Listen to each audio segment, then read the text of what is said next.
What's up, everybody? It's your boy Eric from Easy Computer Solutions. And man, I don't usually stream on Friday nights, and I'm doing this late night stream.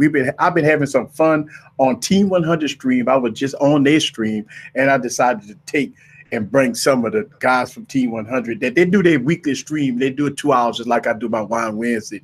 But I brought some of the guys over here so we can continue our interesting discussion that we had about technology and everything in between.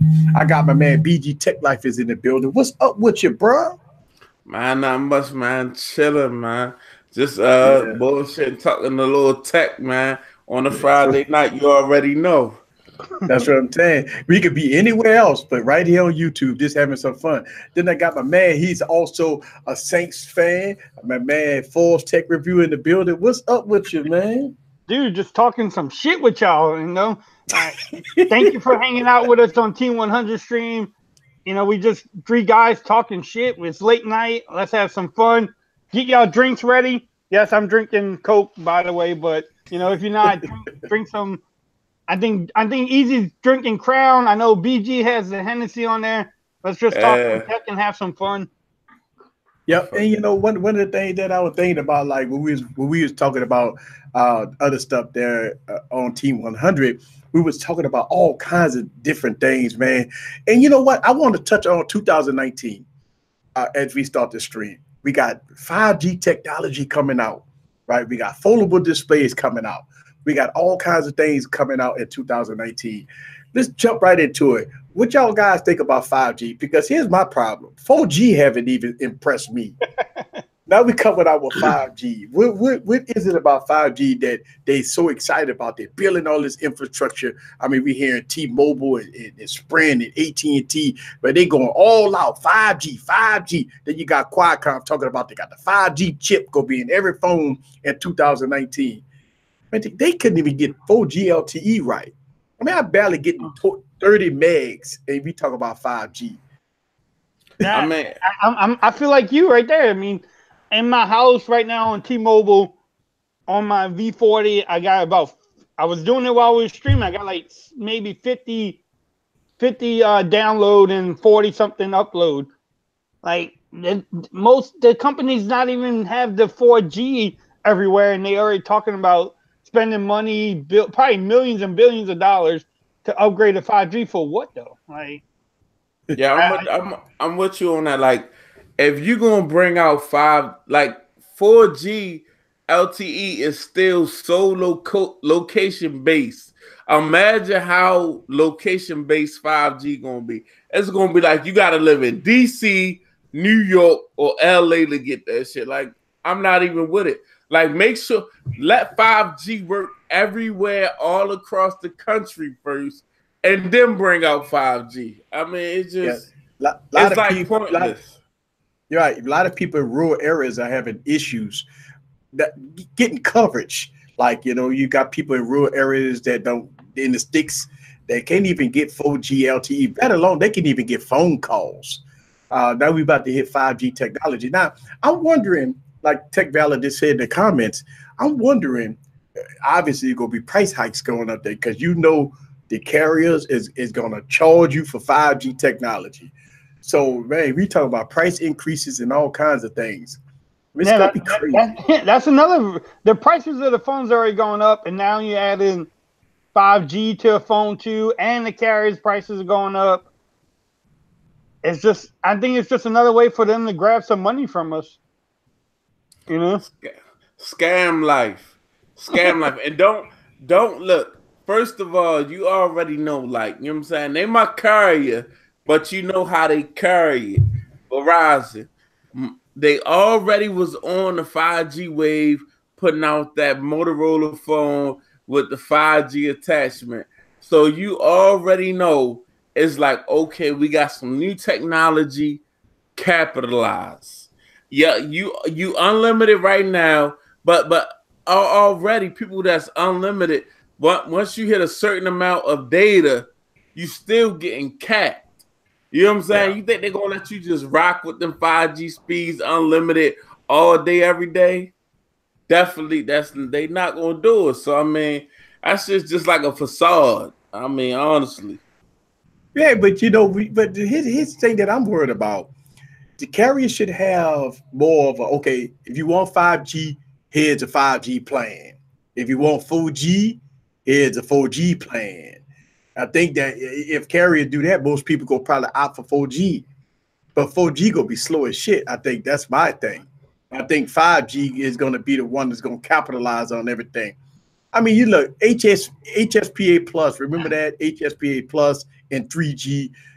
I remember when the first iPhone 3G came out and it was fast. Woo, 3G was fast. Yeah, I guess it was fast. I don't know. Maybe it was slow, but it was fast when the iPhone 3G came out because Edge was slow as crap. Oh, man. Y'all remember the iPhone, the first iPhone that came out? It was on Edge. Oh, you couldn't even open up the internet. But see, and that's the thing, like, you can't that's a tactic.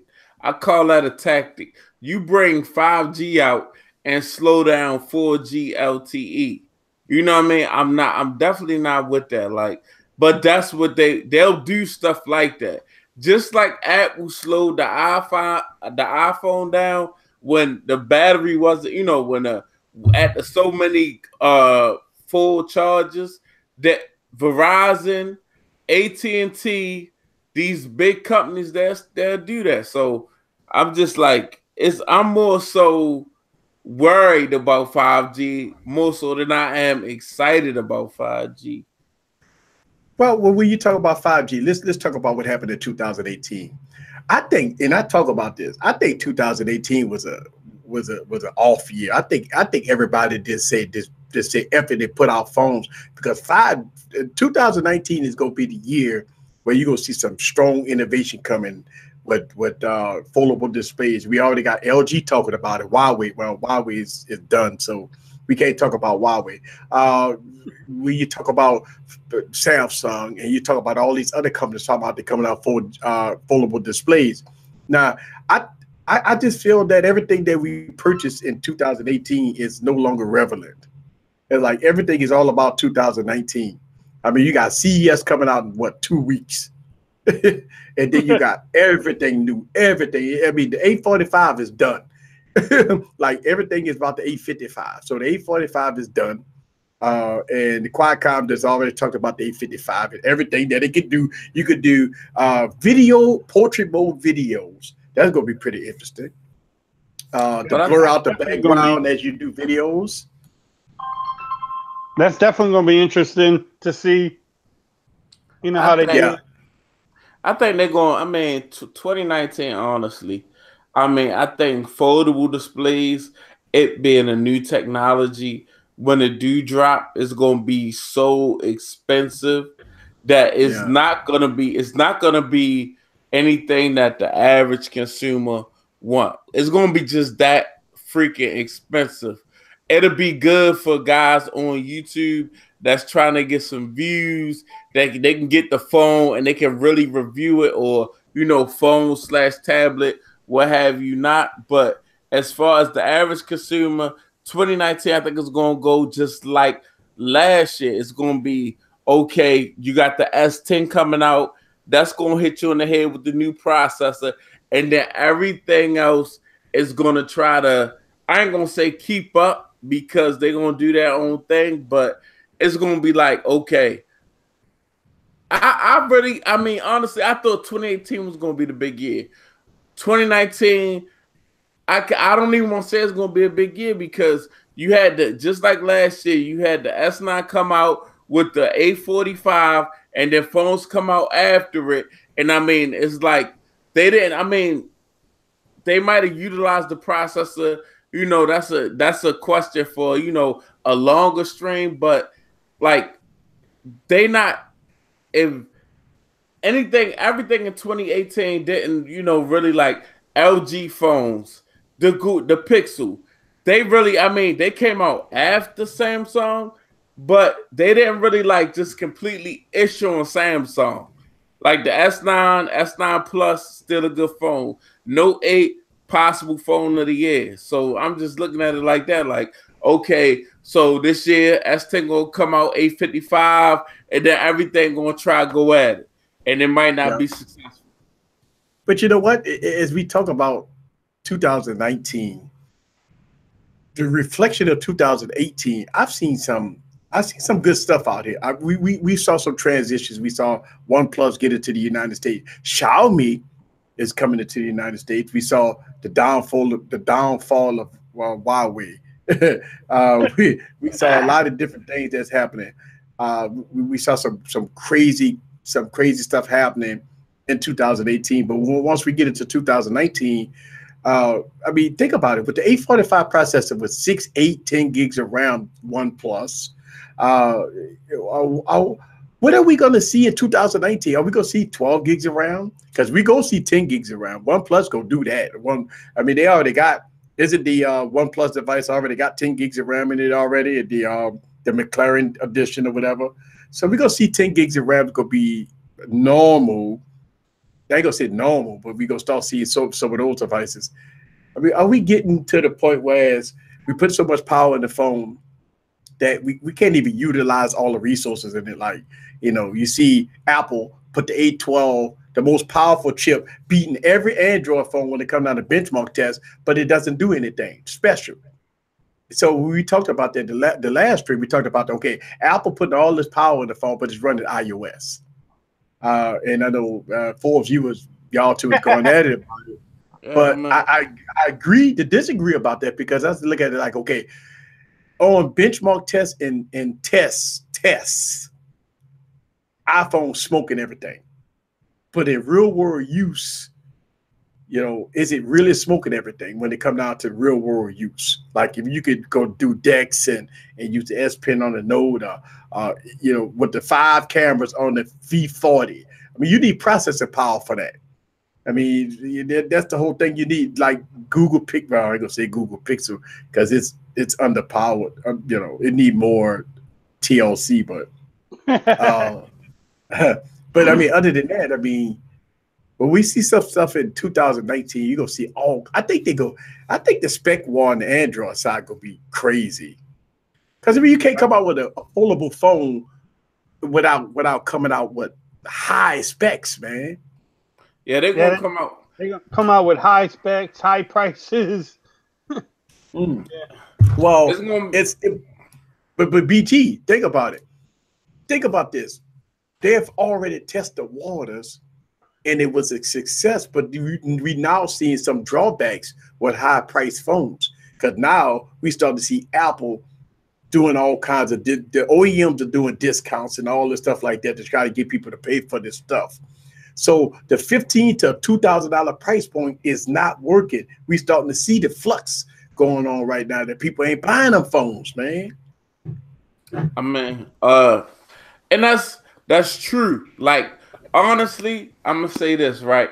That over $1,000, that matter of fact, I'm gonna say at exactly $1,000 is not that bad. But when you go over $1,000, like even technically I was watching his video about the iPhone XR versus the iPhone XS Max. Now, you got these two phones. Both of them got good internals. But, one of them have a better screen and, a couple small things. But at the same time, you can keep $450 in your pocket off of one. So, I mean, it's just like, and then these foldable display phones, their price is going to be ridiculous off the break. And, it's gone too far when carriers are offering 30-month deals on cellular devices. When you offer a 30-month deal with a cellular device, that means you're going too far. If I don't want 30 months or nothing that I can't get in, and it'll take me to work. If it ain't taking me to work, I don't want 30 months on it. That's ridiculous. I don't need to have it if I need 30 months on it. So they'll get adjusted. They'll see what's going on. People be like, oh no, I don't want that 30 months. Just like they don't realize that, okay, just like people look at, okay, all right, I want to go get a brand new Note or iPhone XS Max for 250 gigs, and they see that 50, okay, it's gonna be $55 a month on your bill. Oh no, I'm not doing that $55 a month. But when they see, okay, same phone, $30 a month for 30 months, they like 30 months. This is not no goddamn car. Oh no, give me that XR over there. I got $799 in my pocket. Give me an XR. Thank you. I agree with you. I agree. Listen, you could get the. I agree with you 100%. If you're going to get an iPhone experience, the XR is a cheaper option. You go get all the good internals. Now, people always been blasting the screen. I don't see that with the XR. I think the screen is iPhone screen. Fuck it. I mean, it is what it is. It's Apple, for Christ's sakes. So we go get that. But when you talk about the Apple ecosystem and you talk about prices, I mean, for Christ's sakes, Apple did release an iPad Pro for 512 gigs LTE version for almost $2,000. Then you got to be kidding me. So, I mean, if you know what, you're right. To 30 months is too long. I mean, come on, man. 30 months is too long here. But you don't think the average consumer? I think we was arguing about this last stream. The average consumer sees. I don't think they see the 30 months. I think they see the price of the phone for that month. Like, oh, I can get the iPhone XS Max for $30. I can afford that. Why not? Who cares? I don't think they really see the 30 months. People is woke on the tech forefront. I mean, you gotta realize the normal person, you know what I mean? Okay, I'm in my mid-30s. I'm very woke when it comes to tech. Yes, you know what I'm saying? But so, but I'm telling you, listen, a lot of people not going for that. A lot of people is not willing to kick that amount of money out. A lot of people will go to eBay and buy an iPhone 8 Plus instead of jumping out there and getting a XS Max 256 gigs for $50 a month. A lot of people is not, I'm telling you, a lot of people are woke, man. A lot of people is not going for that because they looking at that bill, first of all. First of all, they looking at that bill. And okay, now it's not $50, but now it's going to take me 3 years to pay it off. So when I do want to upgrade, I might have this phone for 2 years. So now when I want to upgrade, I still got a remainder that I got to pay off on the phone that I had for 2 years to get an upgrade. No, a lot of people not going for that, man. I mean, maybe I agree with you. 30 months is a catastrophe, man. I mean, I agree with you too, for that. You know, the average consumer looking at $30 a month, but after a year, think about this.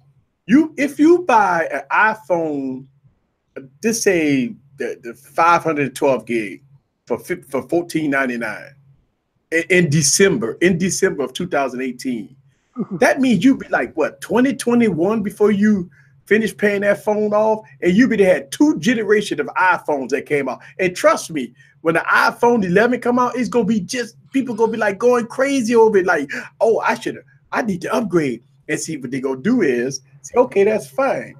We can upgrade you, turn in that phone. So you go give up your phone to trade it in, and they ain't gonna give you no value for it. And then now it's a recyclable thing. So you trade in the phone, you get the new phone, and now the phone you had, now you even though you put money in it, it's not even your phone. Like they got the lease programs and all that stuff.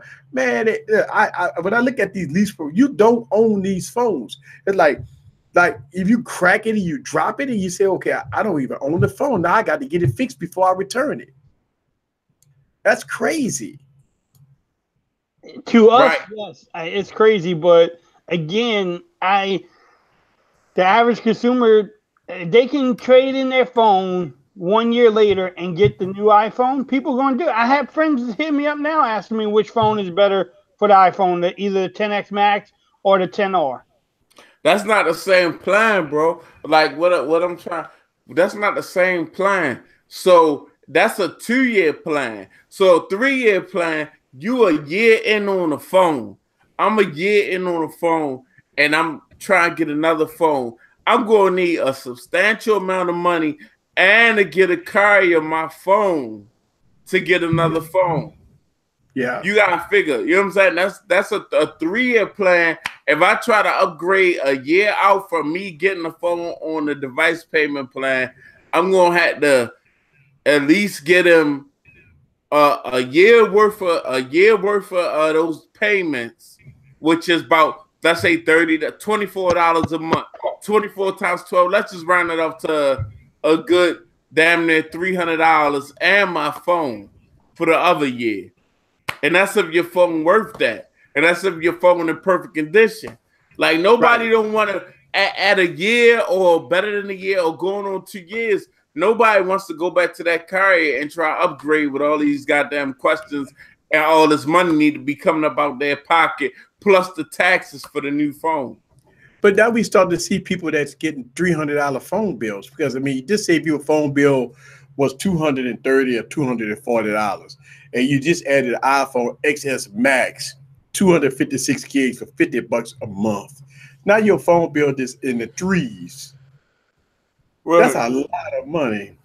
That's big. That's big bread. That's why I'm saying, like, for real, honestly, I think they're gonna reel themselves back in because everybody was in a race.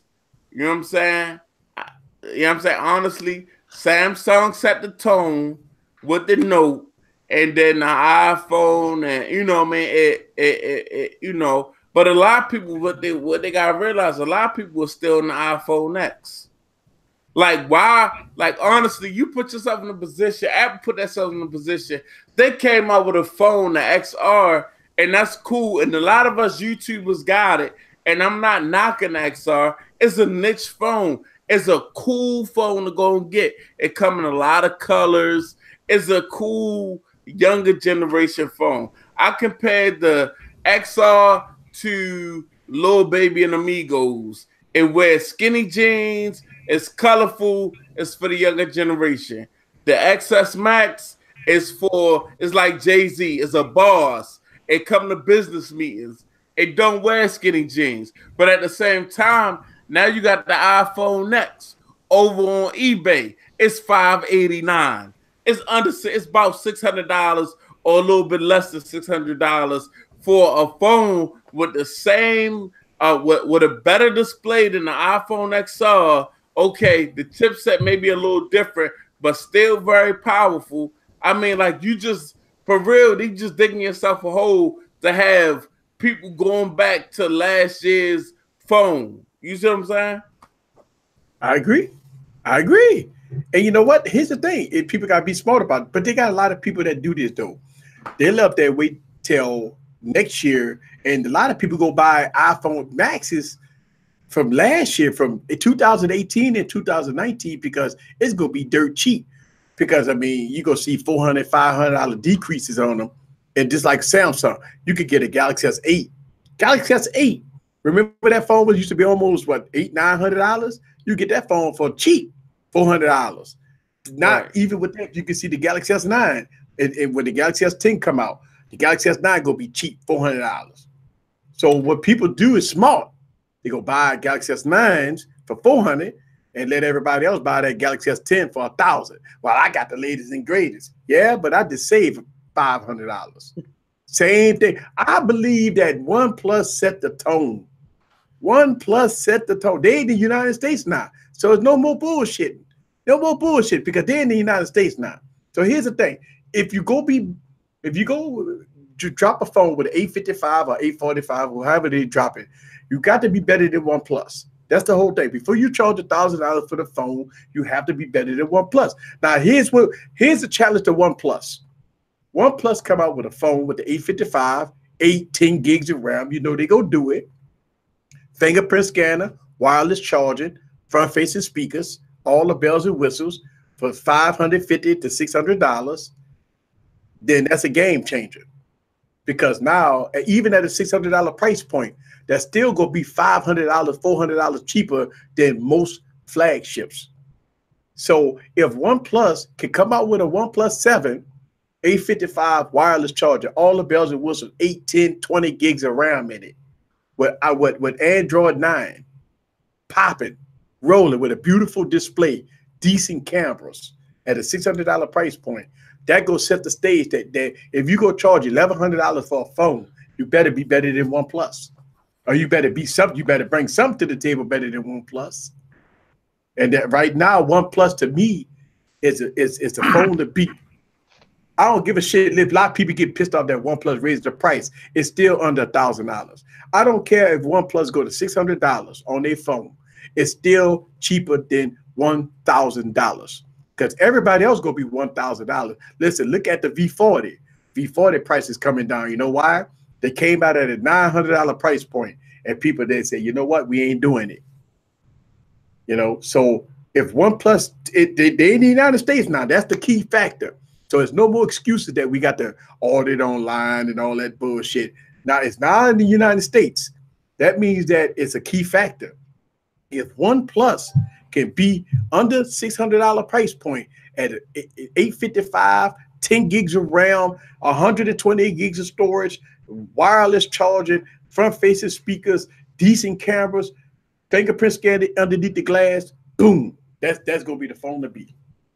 Regardless what the S10 come out with, who gives a shit about the S10 at that point? Very true. Oh, OnePlus just need a screen. OnePlus, if they came out with a screen, they would be dangerous. What's wrong with OnePlus screen? Yeah, what's wrong with the screen, BG? What's wrong with the screen? It's OnePlus screen is beautiful. It's a super AMOLED Samsung panel, right? Yeah, I mean it looks wonderful, but it's not. You know, my eyes are spoiled. Here we go again. Oh. That's all I'm gonna say. Easy. See what I put out with Easy? I'm not going, you know, I'm not going to sit there and say is anything super wrong with that screen, but I have seen the display in store, and like I said, my eyes are spoiled, you know what I mean? And it's nothing wrong, BP, but look at the price point. It's nothing wrong with a OnePlus phone. Not at all. Like, you know what I'm saying? Let me get this right. OnePlus is the best for the last 2 years in a row. OnePlus been the best deal period. For if you are early adopter and you want to buy a phone the first day out and you want to get the best bang for your buck, OnePlus is the best deal for the last 2 years for BG Tech Life. I consider that the best deal phone. But I'm saying as far, go ahead. But what OnePlus did, along with T-Mobile, the best thing on the planet, when that phone got released, man, that phone was $250. If you had an old OnePlus phone, I mean, you could go buy a OnePlus One for like $50, and it was give you $300 off on that phone.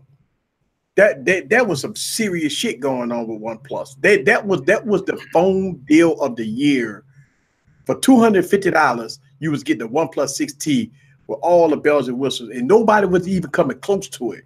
At that point, for $250, I don't care that it don't have wireless charger, because dash charge. And see, here's the thing about wireless charging. I don't want wireless. Listen. I don't care if OnePlus don't come out with wireless charging. You know why? Because dash charging is the fastest charger, period, out of every Android phone. Dash charging on the OnePlus device is the fastest. So you could go shower, shit, and shave, and you could be at 100% on your on dash charging. And not only that, the battery life on OnePlus will get you through the day no matter what.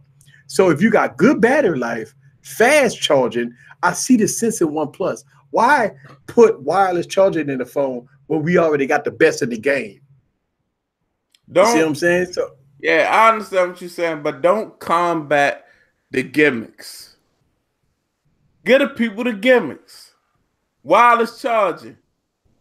You know what I mean? It's a gimmick. People like it's not a necessity at all. To wirelessly charge your phone is not a necessity.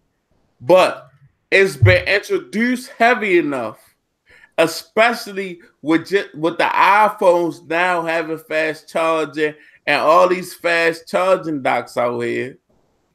You got to introduce the gimmicks.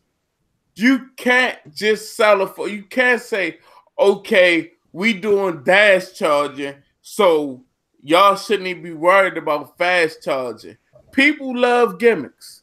Get the people the gimmicks, and that's not me knocking OnePlus. That's me saying, yo, y'all got to get in line with what the general consensus of folks are used to having on, upper echelon devices. But BG, here's the thing. They got a gimmick. A huge gimmick. It's $550. That's right there. That's the gimmick. It's cheap. That's the thing. Think about it. Okay, so I hear what you're saying. But what if OnePlus do that though? What if the OnePlus 7 come out with wireless charging? Even though I don't feel that they ought to, but they said they give him gimmicks. If they give you gimmicks, then what's gonna be the next complaint? So okay, they're gonna give you wireless charging. Go ahead. No, I'm just saying, like, all right. I mean, yeah, it is a $500 or something phone, but at the same time, you gotta look. Okay, it came out later in the year, so all these Samsung phones that came out early in the year. Shout out to Forbes. LG phones that came out early in the year. They are on special. They on specials.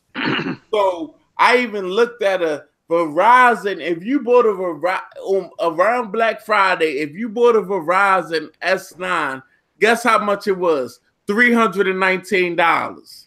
You know what I'm saying? The most the S9 was for any carrier on a Samsung website around Black Friday was $519. You see what I'm saying? So I mean, it is it's that special $500-something price point, but you gotta realize, you know what I'm saying? They come out later in the year. You see what I'm saying? So Samsung done already came out. They done, you know what I'm saying? LG done already came out, and by this time we got the specials. We got the carrier specials. We got the if you willing to deal with Sprint specials. You see what I'm saying? So it's a great device. I seen it, and it is definitely for $500 compared to what phones are MSRP out of the store is killing a lot of devices. But when you get the finagling and Verizon get to telling you it's $600 off, but it really ain't, but they just only charge you a certain amount of money to keep you on the contract, or AT&T telling you the same thing, I'm telling you, it's just you know what I mean? At the point, a certain time of the year, a price is just a game. You see what I'm saying? I got dudes hit me up. Boom! I only paid $400 for my Note 9. I only paid $500. You know what I'm saying? Black Friday, I only paid $350 for a brand new S9. So it's a great price MSRP compared to any phone that's coming out. But at the time that it came out, phones was already on the decline. You see what I'm saying? And that's why the Pixel. The Pixel is gonna have a hard time because they coming out damn near $1,000 price point. But these phones, these household names is coming out. They on decline already, and you coming out. You want this much amount of money for a Pixel, so that's why you see the deals. Oh, you trade this phone and you get $500 off, or you get Pixel for $5 a month, because they got to drop down to even compete. Yo, hey Forbes, man, you got high on that last one. Compete. Yeah, you got high. Compete. Hey Forbes. Let me ask you a question. Out of all the phones we had in 2018, we had a plethora of phones. What was your most disappointing device of 2018? Which one that the people, that phone that came out, whatever it is, but which one of your most disappointing phones of 2018? Damn. Trying to think of all the phones I did have. I didn't have as many as you, so When did I get the? Man, I'm trying to think. I didn't get the Pixel, so I can't say the Pixel. Hey, BG Tech Life, what's your most disappointing device in 2018 so far? 2018, my most disappointing device. Oh man, let me see. Man, that's a good damn question, Easy. Yeah, and people in the stream, what's your most disappointing phone in 2018? I see somebody put the Pixel 3 XL, somebody say the LG V40. What's your most disappointing phone of 2018? They're all hype with no delivery. I can't really say because the phones that I own, I kind of knew it. You know what? I say out of my iPhone XS Max and my Note 9, I will say my Note 9. Because you know what I look for, even in my S9 Plus, before I got my S9 Plus, I talked last year. I said, boom. I said, okay, I understand. Okay, when the Pixel 2 was out and it was the at the end of last year, I said, you know what? Samsung got to beat this goddamn selfie camera. They got to beat this goddamn portrait mode on these Pixel phones. When the S9 Plus and the Note 9 come out, and they did not deliver. So, you know what I'm saying? The iPhone XS Max was everything that I thought it would be and a better video camera than I thought it would be. But the Galaxy Note, even the S9 Plus or the Note 9 did not deliver on a selfie camera at all. Forbes, what you think? Man, I'm going through all my damn videos, man. I mean, all the S9 Plus was good. Yeah. The only ones I could think about was like maybe one of the budget phones I got, like the Honor View 10. It was alright. Okay. The G7 was. I know somebody put the LG V40 in the chat, but I think all the LG phones were underrated. Yeah, I agree. I agree with you. I would say this. I would say this on record that I record a 100%. I don't even use my DSLR anymore. I record 100% of my videos with LG phones now. The V40, the G7, and the G6 is my 3 devices on my YouTube channel where you see all that clip. People always say, damn, your shit clear. All right, that was the G6. You lying. Yeah, that was the G6 recorded that whole video. And I got 2 G6s because that fucking G6 was so cheap. I bought a second one. G6 was so cheap. And the reason why I pick LG phones, and to me, when it comes down to the best cameras of 2018, I pick LG. You know why? Because LG menu mode and all the adjustments that you can make is by far the best I've ever had. And I mean, I shoot 95% of my videos either with my G7 or my V40. That's the 2 phones I use. It is a content creator's device. Now, in auto mode. Now, see, here's the thing. I think LG really not focused on auto mode, and that's why a lot of people ding LG phones. But when it come down to audio, when it come down to menu mode with all the adjustments, listen, on the LG V40, man, you could make adjustments with audio. Yeah. You know, I use wireless mics and I plug it to my LG G device and I can adjust the audio. When I can, man, that to me is by far the best I ever had. So to me, I pick LG phones as far as my cameras because LG phones have never failed me when it come down to professionalism when I'm shooting videos. Yeah. I mean, again, to answer your question, I think the budget phones I had was like not what I was expecting, but I'm so used to the flagship, but I don't have the Pixel. I didn't get the Pixel. I didn't get even OnePlus 6 or the 6T. I'm still waiting for the red or white 6T to come out. The S9 was a good phone. I mean, the S9 Plus was a good phone. The Note 9, I get on BG all the time, but it's a good phone. The price for that phone was, different story. I had the iPhone. The iPhone 10X Max. I beg to differ. Why you beg to differ, bro? You said for the Note $9,000. Do you think the Note? I don't think any phone is worth the price. I don't think my V40 was worth the $920 I paid for it. Well, when you made that disclaimer, right? When you look at what Easy just said about the OnePlus 6T, you can't tell me the Note 9 at $999 was worth that price. I would never tell you that, right? And you know what the secret is for me not telling you that the Note 9 is worth $1,000 is that you said the V40 ain't worth wasn't worth the $900 and something.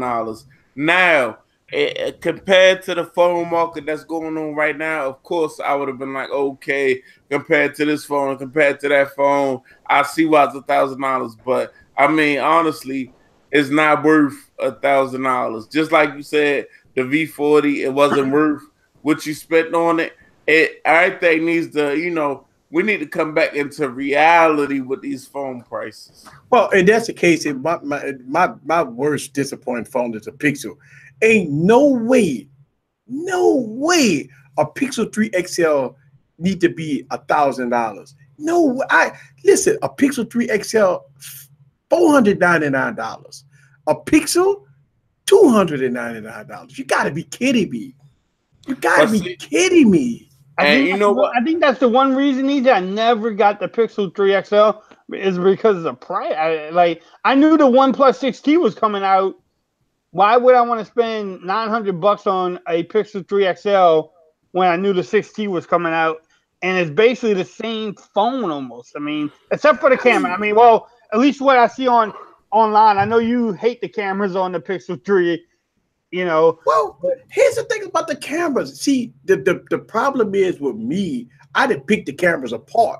Oh, I know you and do. So most people just shot videos with the camera and say, okay, it's great. But me, I went in complete details about the cameras. I got so many videos about the Pixel cameras, going all the way to the Pixel 1. And what I did was I picked the pick. You know why? It's because I see this. And I'm not knocking no YouTube channels. I listen, everybody do their due diligence on their YouTube channel. I when it comes down to still footage, I would give it to the Pixel. Still footage. But you know what? When it comes down to still footage, I got a lot of phones that shoot good still footage. So when you talk about still footage, I mean, listen, man, I talked about this in my video. I got a blue phone that could do good still footage, but I'm talking about the complete package. My most disappointing phone of 2018, it's got to be the Pixel. The design is terrible. I mean, we talk about a design that of the Pixel XL and the Pixel look like something in the 1970s. You got to be kidding me. The second thing is Android 9.0. Oh my God! Listen, I talk about this so much on my Pixel. I take this search bar. You see that search bar, folks? You can't remove it. That is, to me, it's so annoying. And a lot of people, well, just throw a launcher on it. But that ain't the point. The bezels on this thing is who in 2018, I don't care if it got front-facing speakers. Look at the bezels on this thing. That is terrible. The bezels is, and then if you look at the Pixel XL, with the notch coming all the way in the middle of the screen, you got to be kidding me. I just look at 1,000, and I nitpick on a lot of thousand. Listen, the Pixel is not the only phone I talk about when it comes out to $1,000 price point. I've made many videos about Galaxy phones and stuff like that. I mean, listen, between both of these phones, I really don't know which one coming in of being one of the worst phones on 2018. Yeah, because both of them are bad. Yeah, I don't have either one, so maybe if I had either one, that might be the worst phones. But I really only bought. I didn't buy as many phones this year as I did last year. I think I learned from you. I think I learned from you as saying, "Hey, slow down." The first year you went crazy. The first year I was on YouTube, I went pretty crazy. I'm like, I need to slow down a little bit. You know, and the first year I was doing phones, even if I didn't want it, I would still do. This year I've been like, hey, if I want the phone, I'm gonna go get it. You know. Yeah, you're right, man. I confess, man, on a lot of my live streams and my videos, man, that I stupidly I did some stupid things when I first started YouTube. That first year, last year, I did some. Oh my God, man! Let me tell you something, man. I don't encourage that to no YouTuber. I don't encourage that to nobody that's just starting the YouTube channel. I don't encourage that to nobody. Did what I did when I first started YouTube. I bought a house on YouTube, and that to me that's sick. That's dumb. That's dumb. Folks, I'm telling you, I bought a house on YouTube and I got almost 30,000 subscribers. That's laughable. I really spent so much unnecessary money because I had a vision to try to do something that I didn't think before I did it. And so that's why I tell a lot of people, just make sure you know what you're doing before you spending $40, $50, $60,000 on phones and tablets and computers, because I did it. And that's I wish I could have get that. Trust me, I wish I could get the money back. Yeah. But yeah, so this year, I mean, if I'm thinking back, I don't have really one phone I could say disappointing, except for like the budget phones I got. But that's just judging them against the flagships, you know. Right. And but like you said, I spent over like 20,000 last year on phones. Yeah. Yeah. You know? This year it was a little bit less, a little bit less than that. But yeah, if I had the Key 2 or the the Pixel, yeah, that might be my worst phones. I can't tell you. But see, here's the thing. My refocusing, my rebranding of my YouTube channel, my rebranding of this YouTube channel is that I want to do things that make sense. Because think about it. Listen, on this YouTube channel, I reviewed a $2,000 speaker. I don't know if y'all ever saw it. They sent it to me for free, but after I did the review on it, I thought to myself, but nobody would never buy this thing. You know? I mean, who's going to spend $2,000 on a Bluetooth speaker? I reviewed it. Listen, I wouldn't go turn it down, by the way. I'm going to tell you all that right now. I wouldn't turn it down. I did the video about it. I felt bad. Listen, they may be watching me right now. I ain't going to say I felt bad, but I know that my subscribers won't spend $2,000 on a Bluetooth speaker. Now, I reviewed it. I had fun reviewing it. I still have it. Thank you, Master Dynamic. I love you for that. Send me your 2019 speaker. I will review that too. But I know that nobody won't spend $2,000 on the speaker. It sounds good, but I am not at that range of my subscribers that want to do that type of stuff. I know my subscribers are great people. My subscribers are people that look and really, this dude sleep. He's snowing. BG, wake up. That motherfucker over there snowing. That motherfucker over there snowing. That fucking energy kicking in, dude. That dude over there snowing. I know my subscribers won't. I mean, yeah, they'll watch the video, say, "Good job, Easy. Congratulations on the I don't purchase it, but I look at it that would I ever purchase it out of my own money? That's the whole thing. Like, would I ever purchase something like that out of my own money? Nah. Yeah. You know. But I'm with you, BG, Forbes. I agree with you, man. I mean, in 2019, man, I think the mid-tier market go take over. I think when you look at the A9 series, when you look at LG better come really good with the Stylo 5. I think the Stylo 4 was a flop. They need to come out really good with mid-tiers.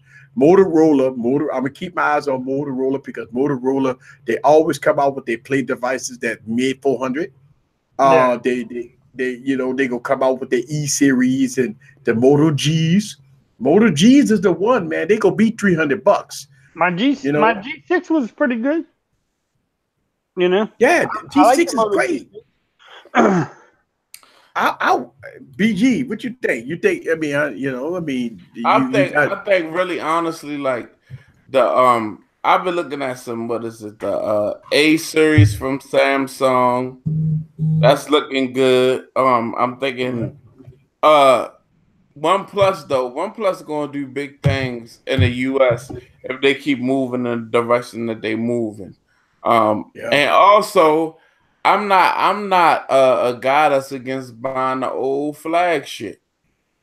You know, Right. I'm not a guy that's against buying the old flash. So if I get out here right now and I buy a S9 or a LG, like you said, G7, like Forbes said, is not is right now I could probably get it for cash under $500. What, the G6? The G6, I mean, G6. no, the G6, I get that for $89.99. Yeah, the G6 Right. is G6 like cheap. less than $100 right now. Yeah, so it's just like I'm a guy that like, yeah, I like my budget phones too, but at the same time, it's like if I could creep over and get me a old flagship with some specs that's not too far off from the new flagships, oh yeah, I'm there. Hey, Forbes, but you know what? I'm keeping my eyes on? The LG G7. I'm gonna tell you why. Boy, I think the LG G7 price gonna be cheap. Boy, that's gonna be a good buy in 2019. Oh, yeah. I think the LG G7 gonna be a good buy in 2019. I would be surprised if you see the LG G7 go down to a $200 price point. Just like the LG G6. LG G6 is a good buy. But with the 845, 6 gigs of RAM in the LG G6, I think that's going to be a good buy. I really do think that the LG G6 is going to be a good buy because of the cameras. LG G7. I think I'm keeping my eyes on the V40 and the G7, even though I got them. I think the price point will dip real good because all the G8 and the G8 and the V50 go come out, and the LG G7, as good as it is, along with the V40, came out at a $900 price point. You're going to see that phone mid 500, 400, and you're going to see the LG G7 200. See where that phone will drop at 200? Boy, I'm going to be all over it because I'm going to make a lot of videos about it. Because I think the LG G, listen, people can say what they want about cameras, Mate 20s and all that stuff like that. See, people be gauging still footage. And listen, if I'm not mistaken, the Mate 20 Pro video footage is not that great. So when I look at a camera, I look at more than photography. I look at the complete package. And listen, I talked about this on my Wednesday night stream, and I talk about it now. People be hitting me in my comments about the Pixel. They've been telling me that the Pixel automatically change frames per second. I heard that when on Wednesday, dude. I was like, you gotta be kidding me. That's like the dumbest statement I ever heard in my life. But not only did I hear one, I've been hearing multiple people telling me that when you filming on the Pixel 3, it changes frames per second as needed.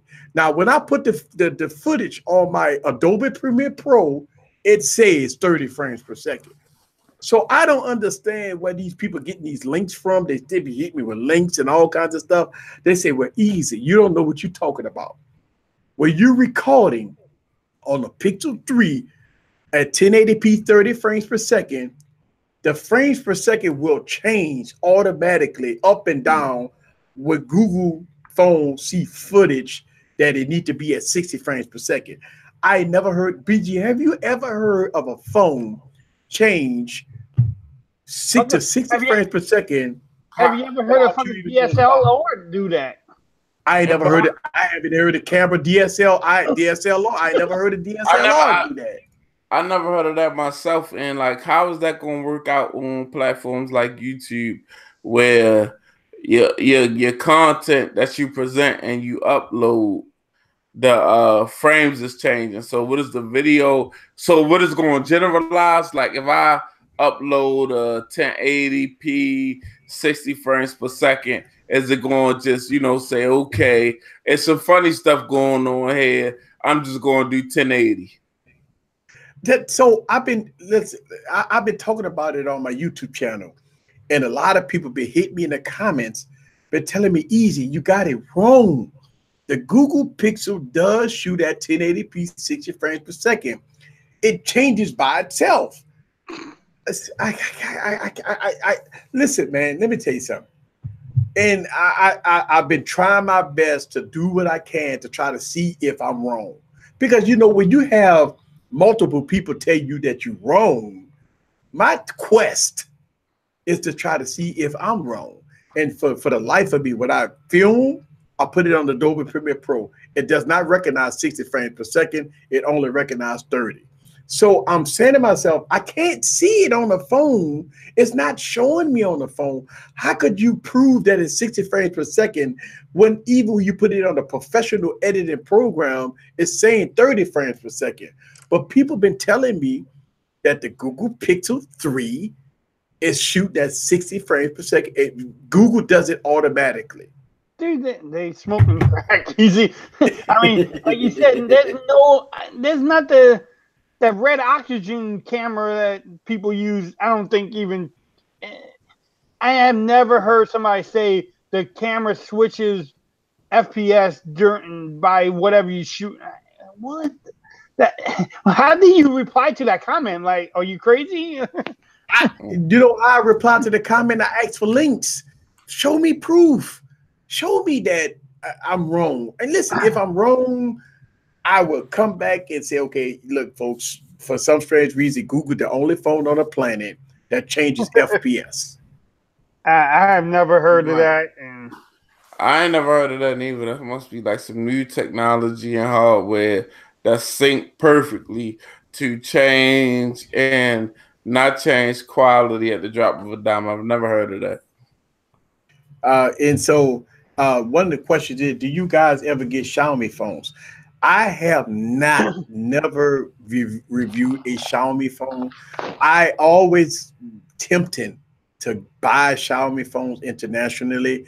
Here's the problem with Xiaomi phone. You got the Redmi Note 4, Redmi Note 5, Redmi Note 6. You got so many Xiaomi phones that I it's like, okay, which one do I buy? Which one do I review? So that's my struggle with Xiaomi phones, is that when I go to like gearbest.com or go to international websites to buy Xiaomi phones, I don't want to buy a 2014 or 2015 phone. I want to buy like a latest and greatest phone. It's so difficult because Xiaomi have so many different, and they drop phones like crazy. So that's one of the reasons why I don't review Xiaomi phones. And one of the reasons why I don't review Huawei phones, I listen, Huawei was sending me phones like the Mate 10, and I mean they were sending me Honor phones, but they stopped obviously. But I don't review Huawei phones just because of the stuff that's going on in the United States, and I don't see me reviewing Huawei phones again. No, Huawei's pretty much done because now Japan's gone after them too, and yeah, Huawei is done, man. I mean, listen, let's call it how we see it. They forgot the briefcase. They didn't forget the briefcase. They didn't want to bring the briefcase. In order for Huawei to get back at people good grace, they got to bring a Brinks truck with a new truck full of money that they can't even close the door. That's the only way they're gonna get back into good grace. Yeah, they need the briefcase. I mean, I always wanted to try a Xiaomi phone, but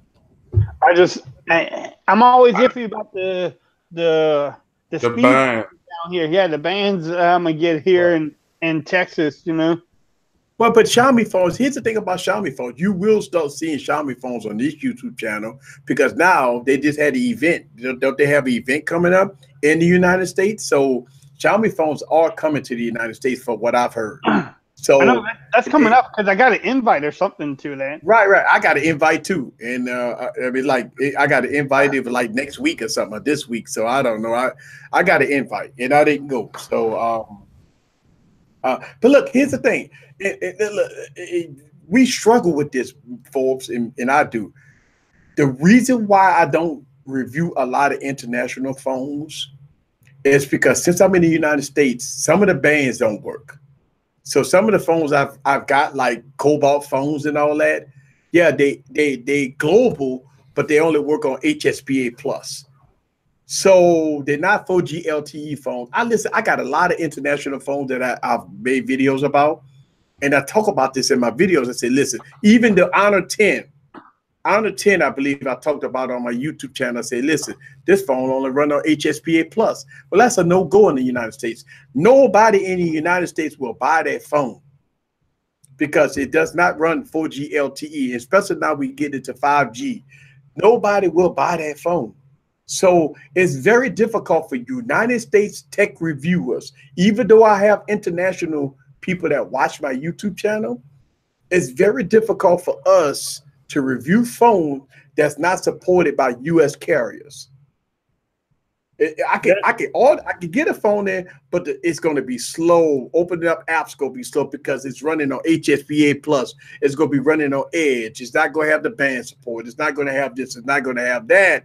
So it's hard to make. And I don't want people attacking me when I say, well, this phone is slow. The apps open up slow. This is slow. This phone is trash. Which I ain't gonna say trash, but I'm gonna give a pretty mediocre review about a phone that does not have 4G, that's only running on Edge.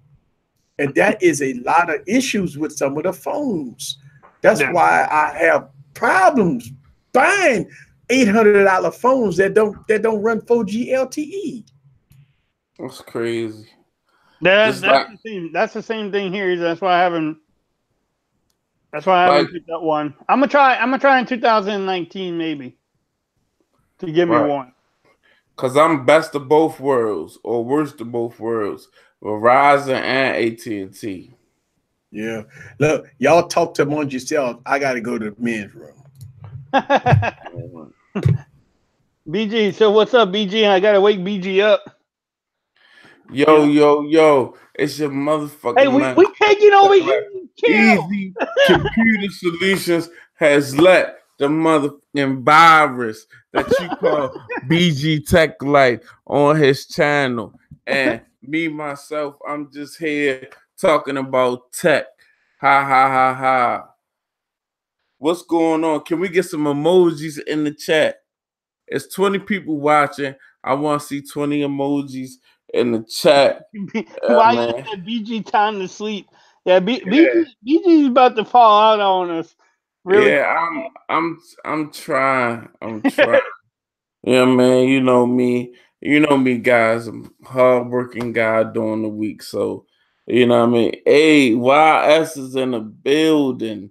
YS is definitely in the building. Who else in the building? Hey, YS is only like 10 o'clock over where he lives at, though. 10:30. Everybody it's too early for him. You know? Everybody else must be asleep. Oh, Michael Wilson in the building. What's going on? Big Michael Wilson. Timothy Baxter in the building. What's going on, Tim? Yeah, man, it's your man BG Tech Life. You know, I'm a combination of a little bit of everything, yeah, man. You know, we just gonna get on here. We're gonna shoot the breeze, talk about some tech.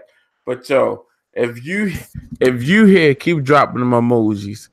If you here, just keep dropping them emojis for your man BG, for your man Forbes, for Easy Computer Solutions, and the super chat is wide open. I know he wanted to say that so bad. I know he was like going over there. But look, let me tell you something, man. I say this a lot, man. It's my pleasure to have y'all on here, man. I always say that, people always say, because here's the thing, I would never change who I am. I've had so many people, you know, on my YouTube channel, you know, live on my streams and stuff like that, man. It's all good to me, man. You know, I don't care if I had 1 million subscribers, man. I will always have my people on here, man, like smaller content creators, man, and stuff like that. You know, it is what it is. I'm having fun doing this. I see a lot of people on the stream and listen while I'm working. Tech Fella say, listening while y'all working, or she's working on with a developer. And you know, my thing is this, man. I look at like with me, I got a lot of goals in 2019, and I know we all got goals. And my goal is to stay focused on being real about the tech stuff. Let me tell you something. A lot of people want me to change, man. I mean, a lot of people want me to change. You know, a lot of things that people want me to do, and I refuse to do it. I don't. You know how, like, for me, I'm just gonna be real with y'all. For me, a lot of people, I get emails about all kinds of stuff. I've sponsored videos. Y'all see me do sponsored videos and stuff like that. People don't tell me what to say. People don't tell me what to do. But you do have some people that's trying to influence me to do things and say things, and I refuse to do it. And a lot of people say, well, YouTube channel will never grow if you don't do what I tell you to do. Well, guess what? I will never grow. You know, you think about that, right? I started my YouTube channel being real. I've been transparent throughout my years on YouTube. Every time I made mistakes, people called me out, and I do what I can to fix my mistakes. I've made a lot of mistakes on this doing YouTube, and I got a clear eye and message and head on, you know, some of the mistakes I've made. Look, shout out to everybody that works in the background for me. I give them a hard time. I give people that do work for Easy Computer Solutions a hard time, because it's my vision, it's my platform, it's what I want to do. Whether or not it's good or bad, I have to live with that. You see what I'm saying? Like, for me, I look at Easy Computer Solutions LLC, and I am LLC, by the way, is a brand of my vision. And I want to do something that nobody else haven't done. And I don't want to fall for the corporate thing, you know, oh, you get free phones, so you got to do what we tell you to do. Listen, I don't want the phone if I got to do what you tell me to do. You see what I'm saying? You like, you know how, like, some people say, well, you get free phones, you know. And listen, I knock on wood. Listen, I get devices, the V40, the Pixel. I mean, these phones, you know, I'm not gonna lie to you guys, man. I mean, these phones, they send them to me for review, but I've been honest, man. I can't sleep at night. I couldn't sleep at night if I know I come on this channel and say this is good, but I know it's bad. You know what I'm saying? Yeah, you know, a lot of people say, well, it's easy, just take the check. Just take the check. What you worrying about? People don't care about what you say. But it's not me, man. It's like, you know, it's not me. And you know, Forbes, you know, you've been real about it. The PG Tech Life, you know, you be real about it. One of the biggest reasons why we started this channel is being real. Whether or not I got all this green screen shit, that don't mean nothing to me. The only reason why I'm using green screen is because I done bought it. Why not use it? That's the whole thing. Like, listen, I'm not knocking nobody that is being real to the game. Like, over here, listen, putting the camera, you being straight up, telling people how you believe in a phone. Right. You see what I'm saying? I don't have no problem with people running their channel. The only reason why you see a lot of animations, a lot of panning, because I didn't spend the money on this shit. I got to use it, folks. I got to use this stuff, man. Listen. Right now, I have 1, 2, 3. I got like 10 studio lights pointing at me right now. You see how bright I am? Because of the green screen effect, you got to have a lot of light. And so, listen, I got to use this stuff, folks. It's not being fake. It's not being fake, and a lot of people respect me for that because it's not being fake. I'm just using what I spent my money on. If I spent $1,000 on lights, God damn it, I'm gonna use it. You better. You know, so you know what I'm saying? There's BG over there. Spin up, telling you. BG about to check out on us, Easy. Yeah, that Hennessy's getting to him, man. That Hennessy's knocking him out. He's like, What's up, y'all? Nah, I'm awake. I'm awake. I'm awake. nah, I'm awake. nah. Yeah. I'm saying just reading these comments. Hey, We got the Zach comments. Talks Tech in the Zach Talks building. Tech in the building. What's Zach, going on? We got say, shout man, out. look, I did get him on my show. I mean, listen, man. I follow this guy channel. Zach Talks Tech, man. I watch him, man, and he remind me, him and Viper and you guys, man, remind me when I first started YouTube. Doing take care of business, man, grinding, posting videos, doing what they got to do. The And grind man, is real. man, yeah, man, and just having fun with what you're doing. I got to get. That's the main thing. Easy is having fun. Like I just have fun. Like these streams here, I just have fun talking tech to everybody. You know? Like you said, don't worry about views and subs. I think that's one thing I learned too. Is like just make the video. If people watch it, they watch it. They don't. If I have fun making the video, or if I'm doing a comparison between two phones and the cameras, if people don't watch it, I'm okay with it. Just have fun doing it, just. I'm gonna tell you my take about views and subscribers. Right, you would be depressed if you upload a video and you got 50 views on it, and you sit up there and say you did two days worth of work, you have put everything together, and you get 50 views on it. Listen, man, this is my thing, man. This is one of the reasons why I stopped looking at my views. What I started doing is every month, and listen, Kevin probably watching me right now. Kevin always watching me because he work in the background. He worked for Easy Computer Solutions. He disagree with me a whole lot of shit I say.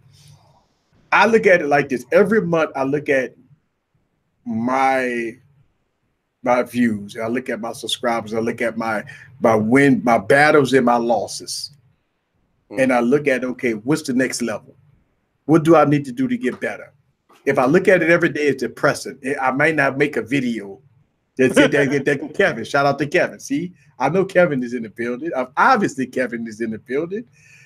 Listen, me and Kevin work together so heartily. We disagree. We disagree about a lot of things, but I respect what he say. He know what I'm be talking about. He feel me, man. Let me tell you something. Out of a lot of people, Tech Valor, the Wednesday Night Crew, Kevin, Kevin, he does a lot of things behind the scenes. Everybody that don't know Kevin, he runs a lot of stuff behind the scenes for me, for Easy Computer Solutions, man. He is the brand. He does the things for me behind the scenes. I have a lot of people that does a lot of stuff for me, and I really do appreciate that. But we talk every day, all day, and I look at it that in order for me to go to the next level, I have this passion and I have this moral respect for my viewers, because I, like y'all guys, y'all see y'all comments, y'all know what the viewers want, and most of my videos is based on my viewers. And it's really crazy. Like I would love to review everything. I would love to have every phone, every tablet, every computer. I would love that. I would love that. But unfortunately, when you only got 30,000 subscribers, people don't look at you like a unbox therapy or something like that. You small change. But I'm here to tell you guys that it's possible. You can't get frustrated though. You got to be competitive. You can't get frustrated. The whole thing about the tech scene is the tech reviews is oversaturated, man. We got so many of us. I mean, I watch your videos, Forbes. You do your camera reviews. I mean, you probably pop out more videos than me, and I know I pop out videos almost every day. And you do screen protectors, cases, and screen protectors, and cases, and I was like, damn, here you go, Forbes, and drop out another view for 24 hours, for 48 hours. I'm like, okay, cool. And you know what? That's what you do. BG Tech Life. You got your phone. You do what you do, and that's all good. That's what it's all about. Right. Yeah, I try to keep up with the guys. You know, I try to give it a different flavor, man. Like when, you know, even though I might not have every device on my channel, I try to look at it from that consumer standpoint. I try to offer consumers something that they're not being offered by, you know, everybody else. You see what I'm saying? That you know, just a feeling of authenticity sometimes. I mean, it's just like I just try to be me. I think when I got on YouTube, I realized after years of posting videos in my hands, like no matter what you look like, people want to see you. No matter what you look like, they interested in you. They want to know a little bit about you. They want to see who they support. They want to see who YouTube channel they watching. You know, Yeah. so I stepped in front of the camera, and ever since then, I've been having, you know, a good old time. Yep. Kevin said send him the link. He said send him the link. He gonna jump in right quick. I send him the link. And Kevin said send him the link. He gonna jump in. Let me see if I can get him in here for a second. He said send him the link. Boom. He gonna get the link. Let's see if he gonna come in here. But you know, one of the things that I know I look at when I do my YouTube videos is it's like, okay, what could I do different? What could I bring to the table that's different? Right. And you know, it's sometimes it's difficult. You know, one of the things that, you know, once you get the bigger YouTubers on there, the bigger YouTubers, it don't steal my morale. Here's the thing about when the big YouTubers drop a video and stuff like that. I look at it that, okay, I'm going to have the same product as them.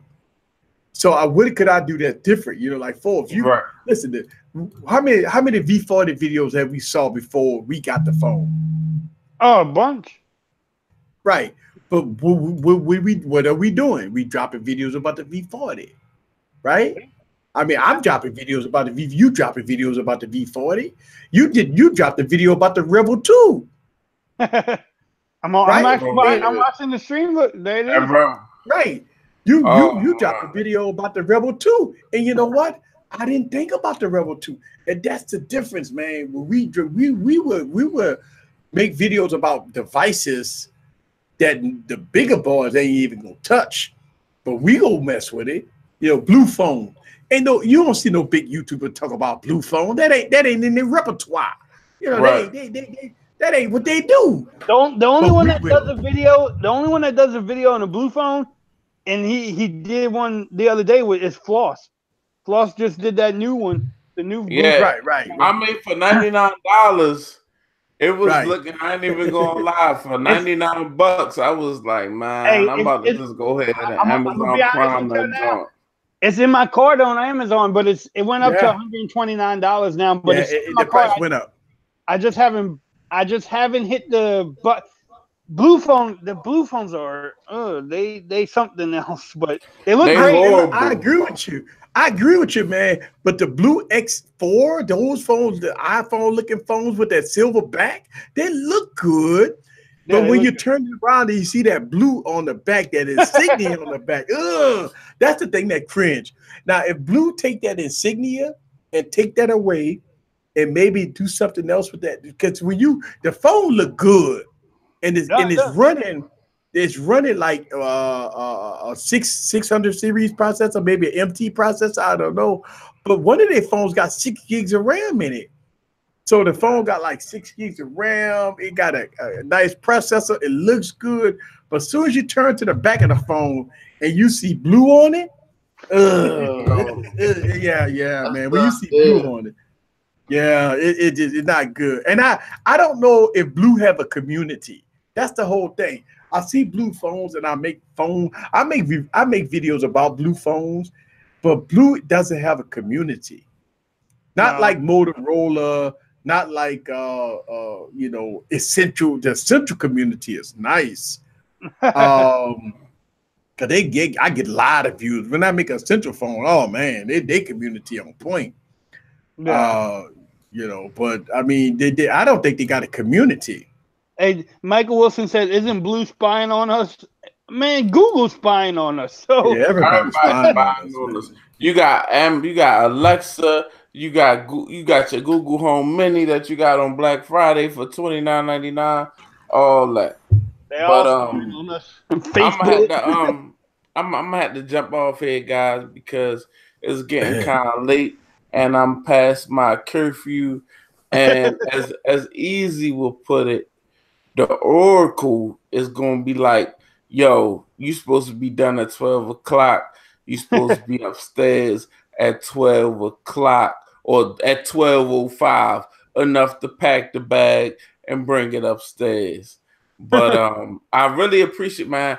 I really appreciate you, Easy, bringing us on your channel on the late night tip, man. I got a lot of respect for you, man. And I really like what you're doing with your channel. You go hard and you got your own flavor that you bring to YouTube, and you don't let nobody change that, man. And I like that. And you know, you inspired me with just like, okay, this is me, this how I'm doing it, and I'm gonna keep marching forward.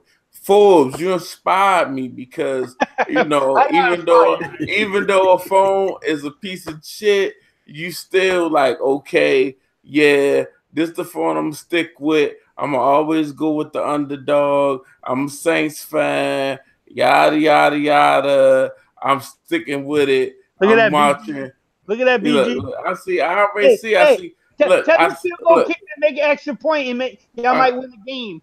Oh my! Hey, listen, right? Listen, don't do that to Matt Stover. Matt Stover never missed the extra point. The only thing that happened was, I don't know, maybe some. I think the stadium had some type of special fans in it. Hey, That somebody kept. Tom Benson was in heaven blowing the football. Yeah, something like that. Something happened where a ghost came through the motherfucking football field. But hey, I really appreciate being up with y'all guys, man. Look, I gotta get upstairs and get ready to Hey, lay it on down. happy wife, happy life, BG. Happy wife, happy life, and BG has been at work. BG gets up at 4:45 every morning to go to work. So you know what I mean.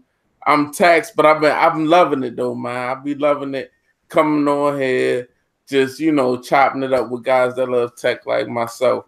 So man, I appreciate you having us on, Easy. Forbes, yes. I appreciate you just because I know you so long, and I got a lot of love for you, even though me and you argue about the Note 9 or whatever, but we'll say that for next Friday. Yes, sir. But yeah, all right, I'm about to get up out of here, guys. I appreciate y'all, man. All right. Appreciate it. Appreciate you, bro. Appreciate you. That's what I'm talking about. Look, Forbes. What's up, man? Look, check this out, right? We about to go into 2019, and Samsung go release a phone in early February. Did we see renders of the Galaxy S10 with the oh my god, did you see that? The renders of the Galaxy S10 with that little bubble on the side, it's supposed to be the camera.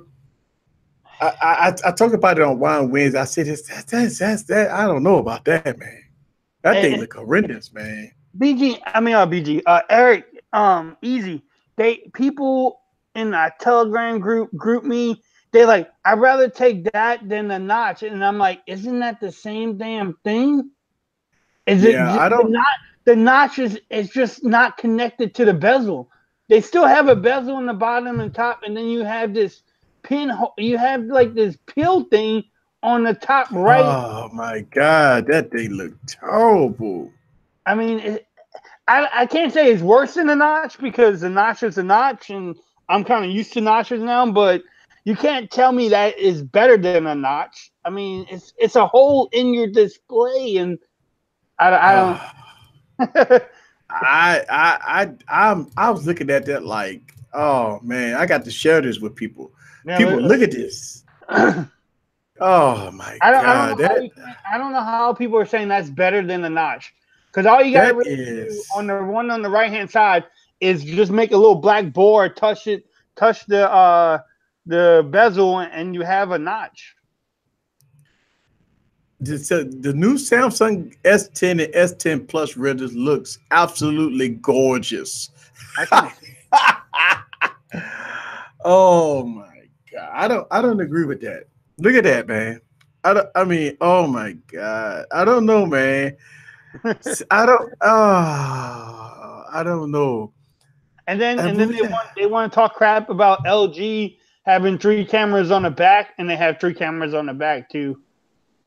I Oh, don't know, Kevin man. joined the building. Oh, whoa, Yo, Kevin yo, here. I'm here. What's up? Just want to come check What's in with y'all, man. Are we what's being up? good, Kevin? Or Easy's getting in trouble, man? Nah, man, I'm just I'm kind of tipsy right now. I'm out and about. Oh shit! No, man, but I just want to add a few things. It's all about, man, whatever you guys do on YouTube, it's all about having a team behind you, somebody who believe in the same things you believe in. One common goal is the purpose is to have fun, but like, Eric would tell you, like, I'm super competitive. I want all the views. I want all the free stuff. I want everything, what I'm saying? And he don't feel like that, but that's okay because our motto is iron sharpen iron, and he knows that, Yep. So I still Yep. got his back 100%. So, it's all good, man. So Got for everybody that don't know, Kevin, he's my communication director for Easy Computer Solution. He does everything in the background for me, and we talk all day, every day, competitively about different things that we want to bring to the table. That's next generation for the channel. Things we see, things we want to do, a lot of different things. So it's y'all first time seeing him, but he don't never come on. He's always no, in the background. So that's definitely. the background is where I live, man. The background is good. And I tell you, and he knows this. Like, we got a lot of exciting stuff coming up for 2019. It's gonna be crazy, man. So we're just waiting on the new year, see what happens, and it's gonna be fun, man. So I'm looking forward to it to see where the channel goes, and I watch all you guys too, Forbes and BG. Man, you guys got a good community going there. You just keep doing what you're doing. Be positive. The view's not going to always be there for every video. You're not going to get every subscriber because the game is already rigged. If you don't get the product first, you're not getting no views. So you just got to be creative in how you do your video. You can't do your video like everybody else. If you see Michael Fisher have the same title in the video, don't make that same title in the same type of video and get mad when you don't get no views. So it's all about being creative, man. That's it. Yes, sir. And that's the truth. And one Yeah. of the things that we talk about is that when we look at other people's videos and the creativity in there, well, how can we do it differently? Like, I look at like how I would do it differently. Like, I look at, that and Kevin send me, videos and different ideas, and I take that and I run with it. And that's what you need. You need a strong support system. If you don't have that, you can't rely on YouTube to bring you to the next level, because YouTube opened a platform for you. It's up to you to bring it to the next level. That's the key. That's the key to success right there. Because if you ain't gonna bring it to the next level, you won't flourish. I mean, that's the whole thing. Because even if you put a video out there, you can't never rely on YouTube to push the video, because they ain't. Not now. They're not. No, not now. No. Yeah, they got the platform open for you, and it's up to you to get your community and to get people to watch. So when you think about this, the big advantages to me that a lot of bigger YouTubers have is that they don't have to spam their videos or share. They have people that do that for them willingly, freely, everywhere. So, you can go on Google Plus, Instagram, Twitter. Somebody's posting MBKHD or iJustine or somebody. You're like, my God, they don't even post their own stuff. So it's like, you got to work extra hard, man. It's crazy. Yeah. And, so, I when I watch like your 4-sec review, I mean, I see you grinding, man. I mean, you putting in a lot of work, and you put your videos out, and you sincere about what you do. See, you growing a different dynamic. So with the things you doing it right. You know, I look at your videos, man, and you got a persona. I mean, you think about this. You reviewing the Revel 2. I haven't saw no videos about that phone. That mean that you focus on things that your viewers asking you to review. You see what I'm saying? So that's always a good thing, you know, because I didn't review the Revel 1, and but you reviewed the Revel 1 and the Revel 2, huh? No, I didn't do the long story with the Revel 1. I bought the Revel 1 Plus. I did an unboxing of it, and I was doing like my initial review of it, and it was so freaking terrible. I never did the unboxing video. I returned the phone. Know what? But you know what? You should have talked about it. See, that's the point. That's the point. We need to know that, because a lot of people bought the phone, because a lot of people, they have coverage about the phone. But think about it. Before people buy a phone, sometimes they scroll YouTube and they want to see people's opinions about it. So it was not a good thing that you just returned the phone because it was bad. You might have should have made a couple of videos about it. You learn from your I have made mistakes, and I am learning, you know, from the mistakes too. So yeah, that's one of the things I learned. Like you just said, maybe you should have did it. I probably should have. I think that's the point. Like because I think the Rev 2, well, the first Rev wasn't really that good. I mean, you know, so I mean with this one, the Rev 2 Plus is all right. I mean, it's all right.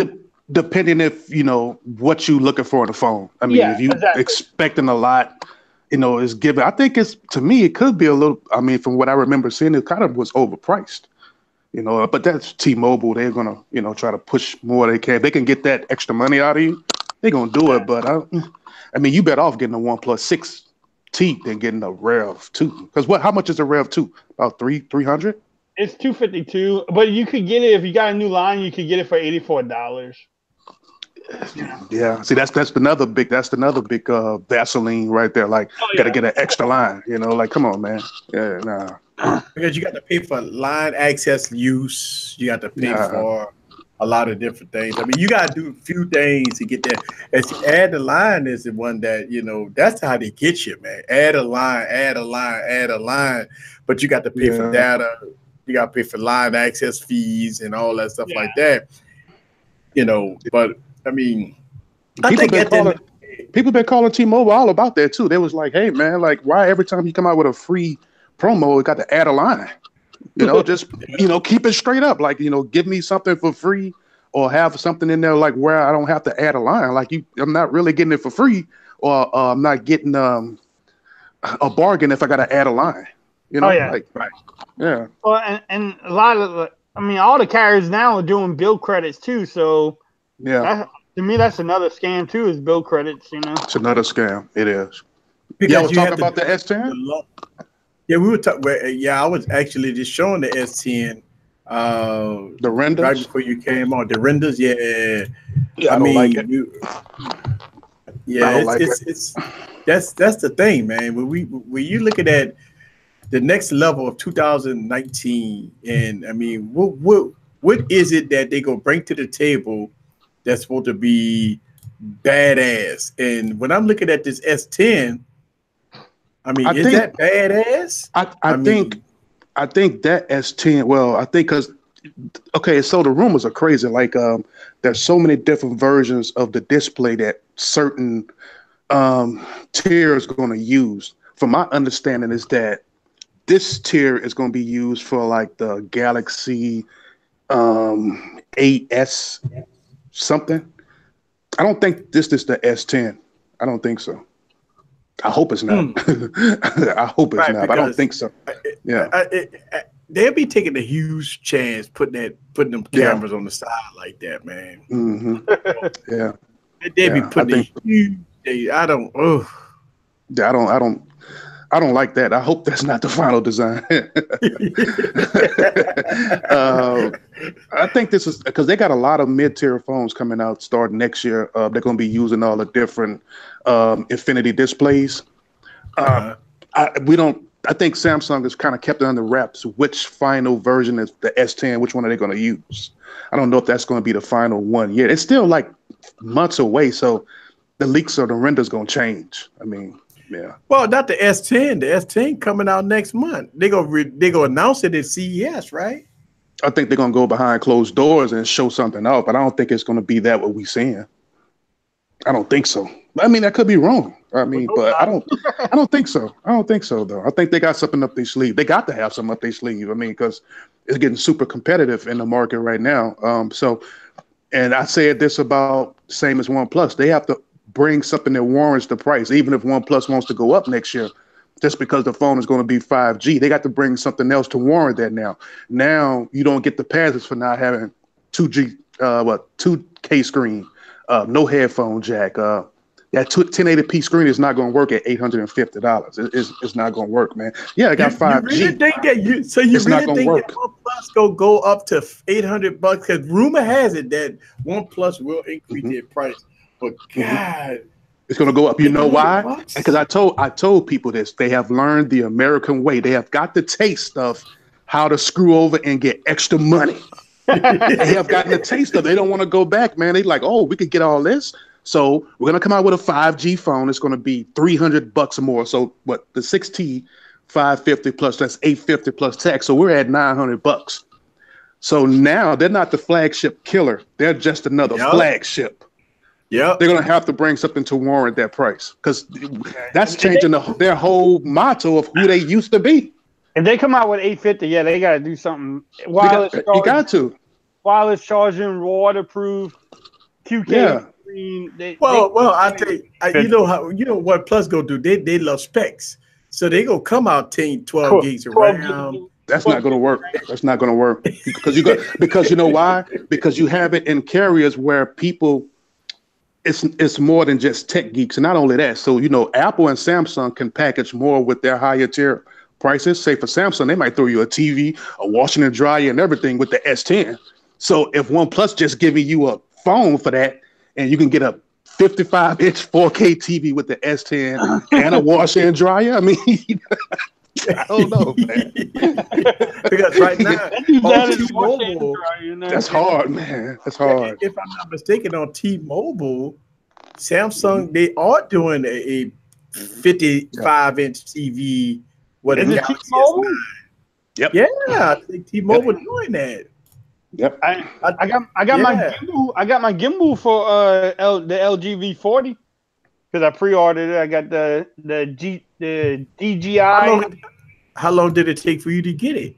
I just got it. I got it on like Tuesday of this week. So what? 3 months, 4 months now? I don't know. Yeah. So let me show y'all guys my screen here, and yeah, here we go. T-Mobile. Oh damn! 50-inch TV. 4K TV. Dang, look at that. That's what OnePlus and the Xiaomi is going to have to contend with, because I think it's a good thing because, for so many, Samsung used to always give, these little extra perks, but now the perks are getting bigger. A 55-inch screen TV and you just getting a OnePlus phone or a Xiaomi just a phone. People now, if I'm going to pay that price, throw me something there extra, not just adding the line, not just free headphones, man. I need something big with this purchase, But look at this. Let's see. Join T-Mobile. Activate 2+ qualifying lines. Buy one of the latest Samsung phones. So they got some restrictions going on. Look at it. Yeah.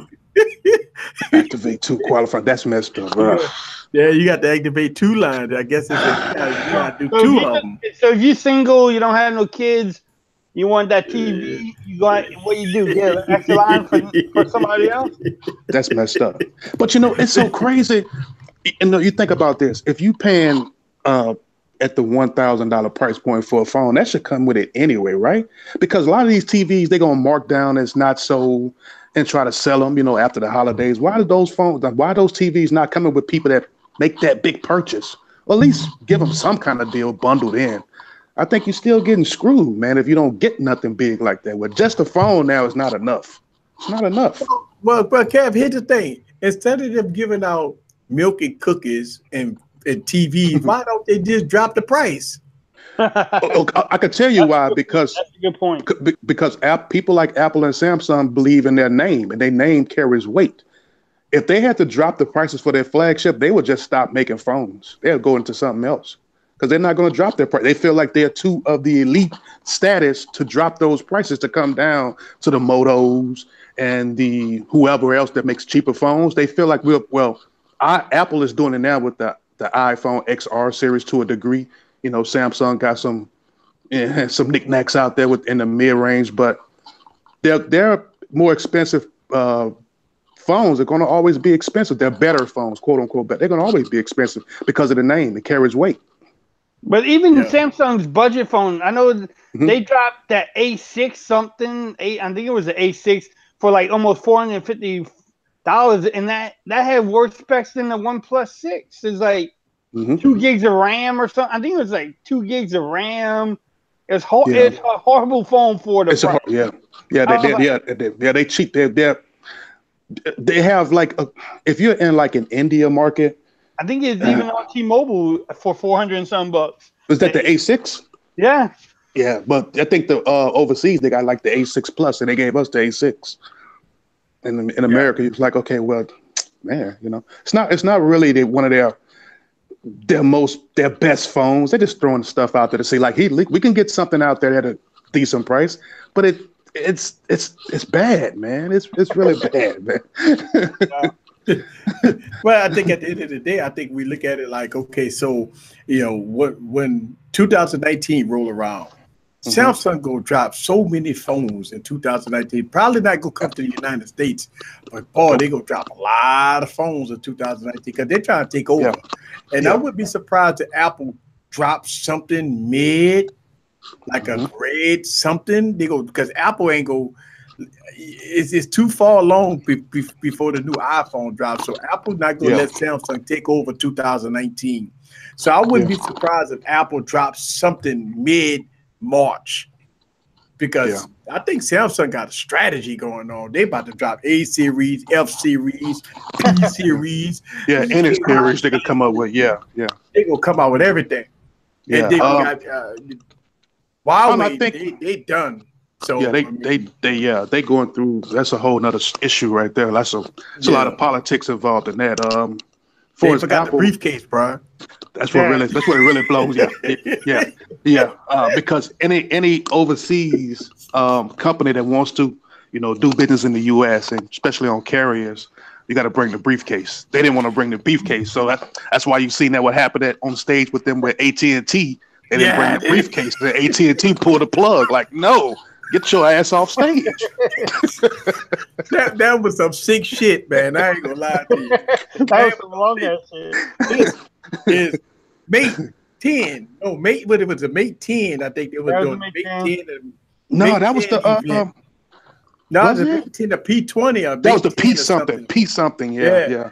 And the man was on stage about to announce the collaboration between them and AT&T, and Twitter was going off. They pulled the cord. He didn't bring the briefcase, man. You forgot the briefcase. You need a Loomis truck. You need a Loomis truck full of money, a Brinks truck, and it's going to be so packed with cash. That's what they need now. Forget the briefcase. But a lot of people. That's where I agree with a lot of consumers. On one hand, we are losing out because that's another option will be available for us as consumers. People who don't know about it here yet. If it was all in carrier stores, eventually people will get to know it and seeing it there every day. So, I mean, as far as being competitive, pushing some of the bigger companies, I think it's gonna be a big loss right there. So we're gonna see how, what's the name? Xiaomi? Xiaomi. You see how they do. Maybe they brought a mini briefcase. A down payment, because they having an event in New York, so somebody pays somebody. See how that goes. They got to take care. They got to take care of Trump, man. That's what it comes down to now. Republicans say, "Pay your taxes, man." You got to have a briefcase, man. If people don't know politics ain't another name for payment. But the thing is so crazy. This Huawei thing is not just about Trump, because the Obama administrator, when he was in, they was going against Huawei then. So it's just not about Trump. Trump's just coming adding an extra flame to it, But they was already checking them out last year and the year before that. So it's just not Trump, but it was not in Huawei's best favor when he got elected president, because he was going to push the envelope. Like Obama and them, like, we're going to look at it, we're going to see, we're going to take our time. But Trump is like, no, I don't like them anyway. So, look, instead of hundreds, Huawei was bringing 20s. You got to bring big face hundreds, man. Yeah, because that's what he's all about. He's all about the money, man. You know, so it's crazy, bro. But I don't know. And they talking about they're trying to get them off all networks within 2 years. You could start seeing it probably before the 2 years. It wouldn't be, to me, in my estimation, it wouldn't be wise to invest in a more expensive Huawei phone right now if you're in the US. I wouldn't buy it for long term. I don't know. Hell no. I wouldn't do it, man. I wouldn't do it. And you just wake up one morning and no signal. That's it. Yeah. And no signal. You're like, oh damn, my phone doesn't work. Yeah, just going offline. No explanation. They might get a sign that says, "Please visit your nearest carrier to get a new phone." It's like, wow, what? Yeah, man. It's gonna be crazy, man. But I like all you guys' channel. I think you do some great stuff. I think it's gonna be. I mean, me and Eric was talking about this. How can you, as a smaller creator, going into this new year, you're gonna have so many phones? How do you keep up with getting this product? Because most of your consumers and the people that follow your channel, they're phone people mostly.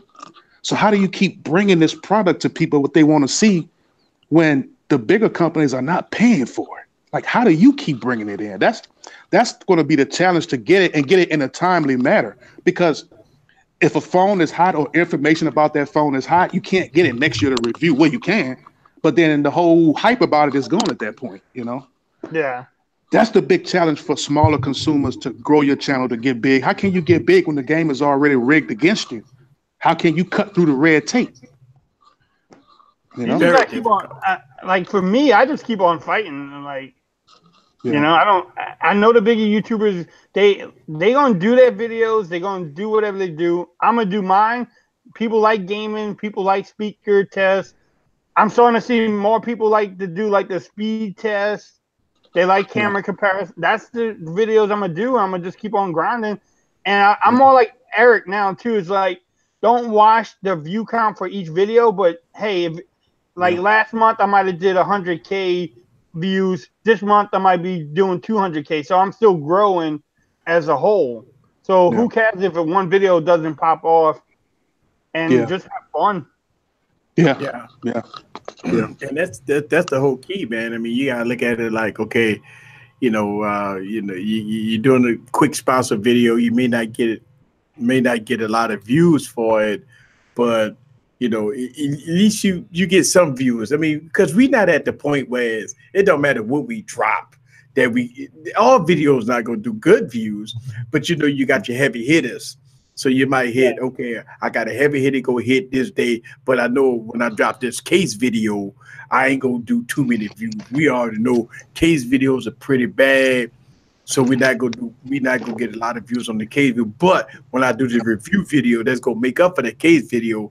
You know what I'm saying? So even though I might drop this with this Stone Dome, everybody been dropping that video, everybody ain't gonna get no good views on it. But when I do my review video, I know I'm gonna hit me a couple of thousand on it. You know what I'm saying? So, you got to mix it up, and I know some of my videos, all my videos don't do as good as like I got some videos. I know when I post, I already know it's gonna pop off. You have that feeling. But when you drop some videos, that ain't gonna do too good. I might get about 1,000 on it, but that's okay. You just still keep grinding, keep dropping it. What if I didn't drop that video? I mean, I get 1,000 on it. So, you look at it like that too. Say, okay, if I didn't drop that video, I could have got 1,000 views on it. Then you drop another video, you might get 20K. You never know, and the algorithm is messed up, man. So you just got to grow your community. That's what it's all about, man.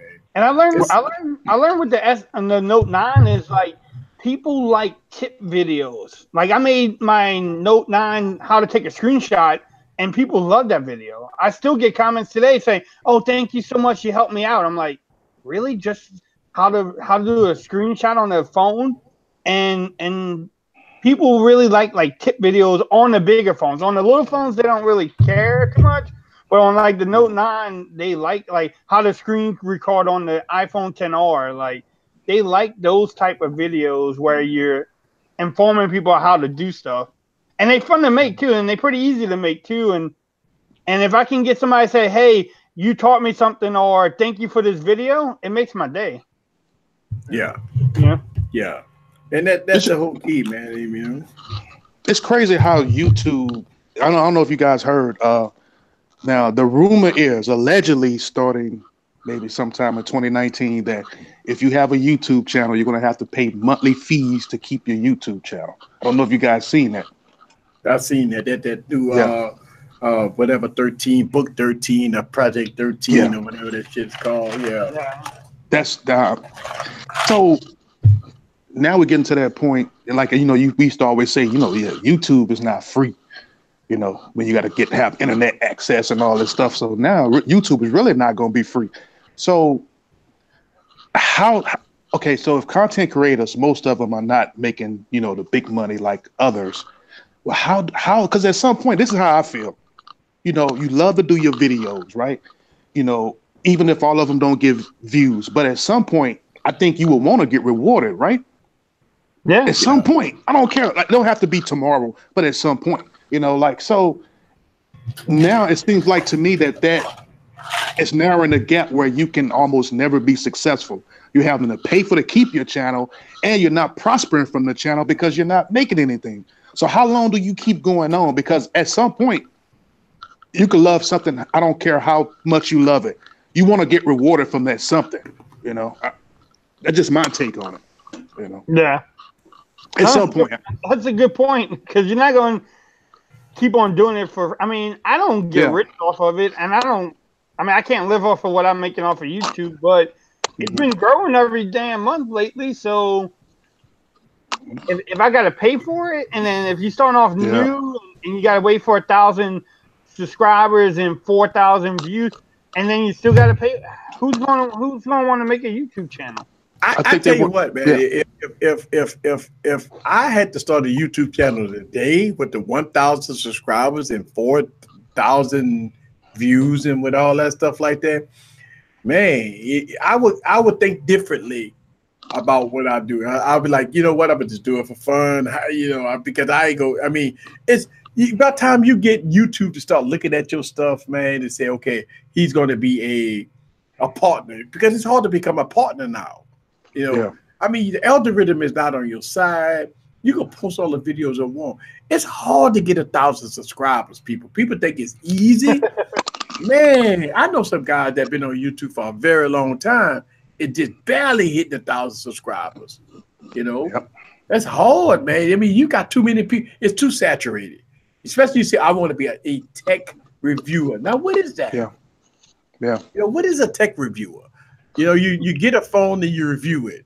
Okay, you give your opinion about a phone, but does that qualify you as a tech reviewer?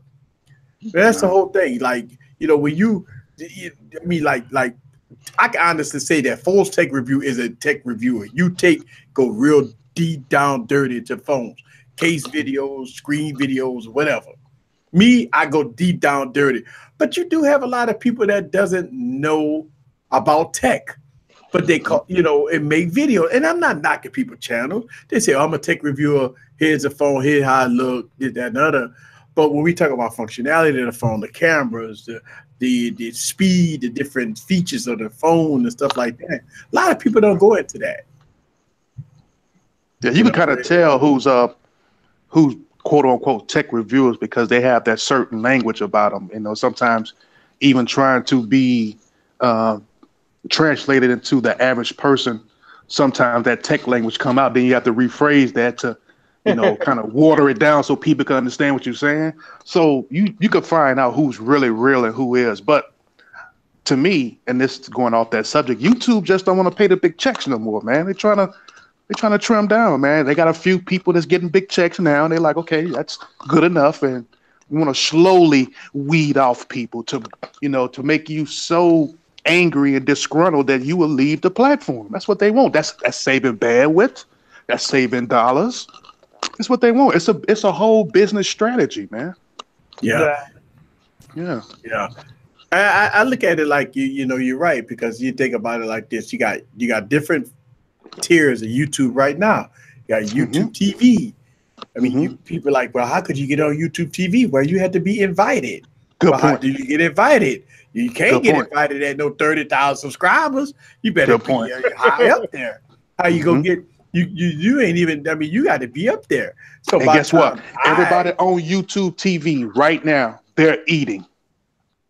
They eating big. Yeah, and that's only a few. Because guess what? It got people who have 400,000 subs. It's not on YouTube TV. So how do you choose who goes on YouTube TV? See, that's another thing, because I've seen channels just as good, like they have tips and tricks channels. 500,000 subs. Guys get just as good views as any other big tech YouTuber. Why they not on YouTube TV? So we know something's going on there. Yeah. I'm gonna just keep on having fun, pushing out videos. Whatever happens. Right. And at the end of the day, I think that's what it's about, man. I think it's about, look, just go on and post your video and just have fun. Because at the end of the day, man, you can't fight YouTube, man. You can't win. No. You can't win. You can't win. You can't win. And that's the whole thing. You can't win. If you think you're gonna win. I see on Twitter and I see on YouTube people trying to figure out the algorithm. They do you can't figure it out. I'm like, why figure out? Just post your video, have some fun, put your tags in there, make a good title, and if it pops off, it pops off. If it doesn't, you're still living. Like, this is not my full-time job. Like, I like helping people out. I like making videos. To me, it gives me away from some things in my life that, I don't want to even think about. So it's just, I don't care. I don't try to figure out the algorithm. I don't try to do all these fancy thumbnails and, Timothy Basket said, did you see the top YouTube earner, that 6-year-old that made $6 million? The 7-year-old kid. Look, Ryan Choice. Yeah, I've been seeing it a lot. You got look in the kids avenue, where you have like a lot of kid channels. The kid channels do very good. When you see a lot of kid channels, I've been seeing that, because I seen some of my nephews and all that.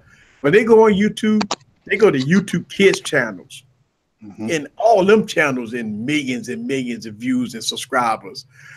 So the kid platform is big, because they watch the same videos over and over. I mean, they watch the same video over and over and over. That's where your boy blew up at, with that guy that had that old strange voice. He made his own show. I forgot his name. He used to talk loud all the time. He used to be he made a lot of. He started from YouTube, then he went on to sitcom and all that stuff like that. But I mean, man, you got a lot of in the kids forum. They opening toys and GI Joes and all these different toys and stuff like that. Those do very good, very good in the kid realm. So. You got different things. I mean, people does the music videos, the people do kids. I mean, all your big rappers got YouTube channels. That's where they make bulk of their money at. Yeah, they drop a video on their YouTube channel, man. They get billions of views, man.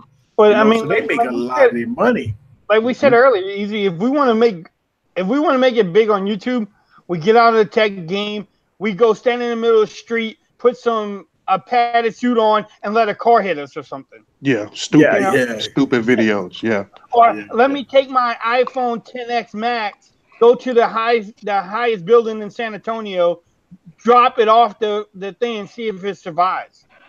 Test. Or jump off the roof and see if I can land on a big puddle of something.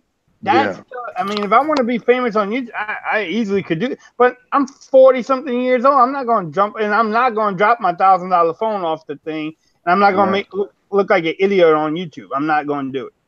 But if you want to, you can do it. I mean, you see it all the time. Those videos have millions of views because people just do stupid shit. Yep. Yeah. You know? You do. And I mean, people like watching it. Yeah, you know what? The sex sell, drama sell. You know, when people got drama, man, drama videos, world star hip hop, and people reaction videos. We saw this lately, right? People they got a new movie come out. People been doing reaction videos. People love that stuff. Reaction videos, drama videos, fight videos, beef. Like Tekashi 6ix9ine.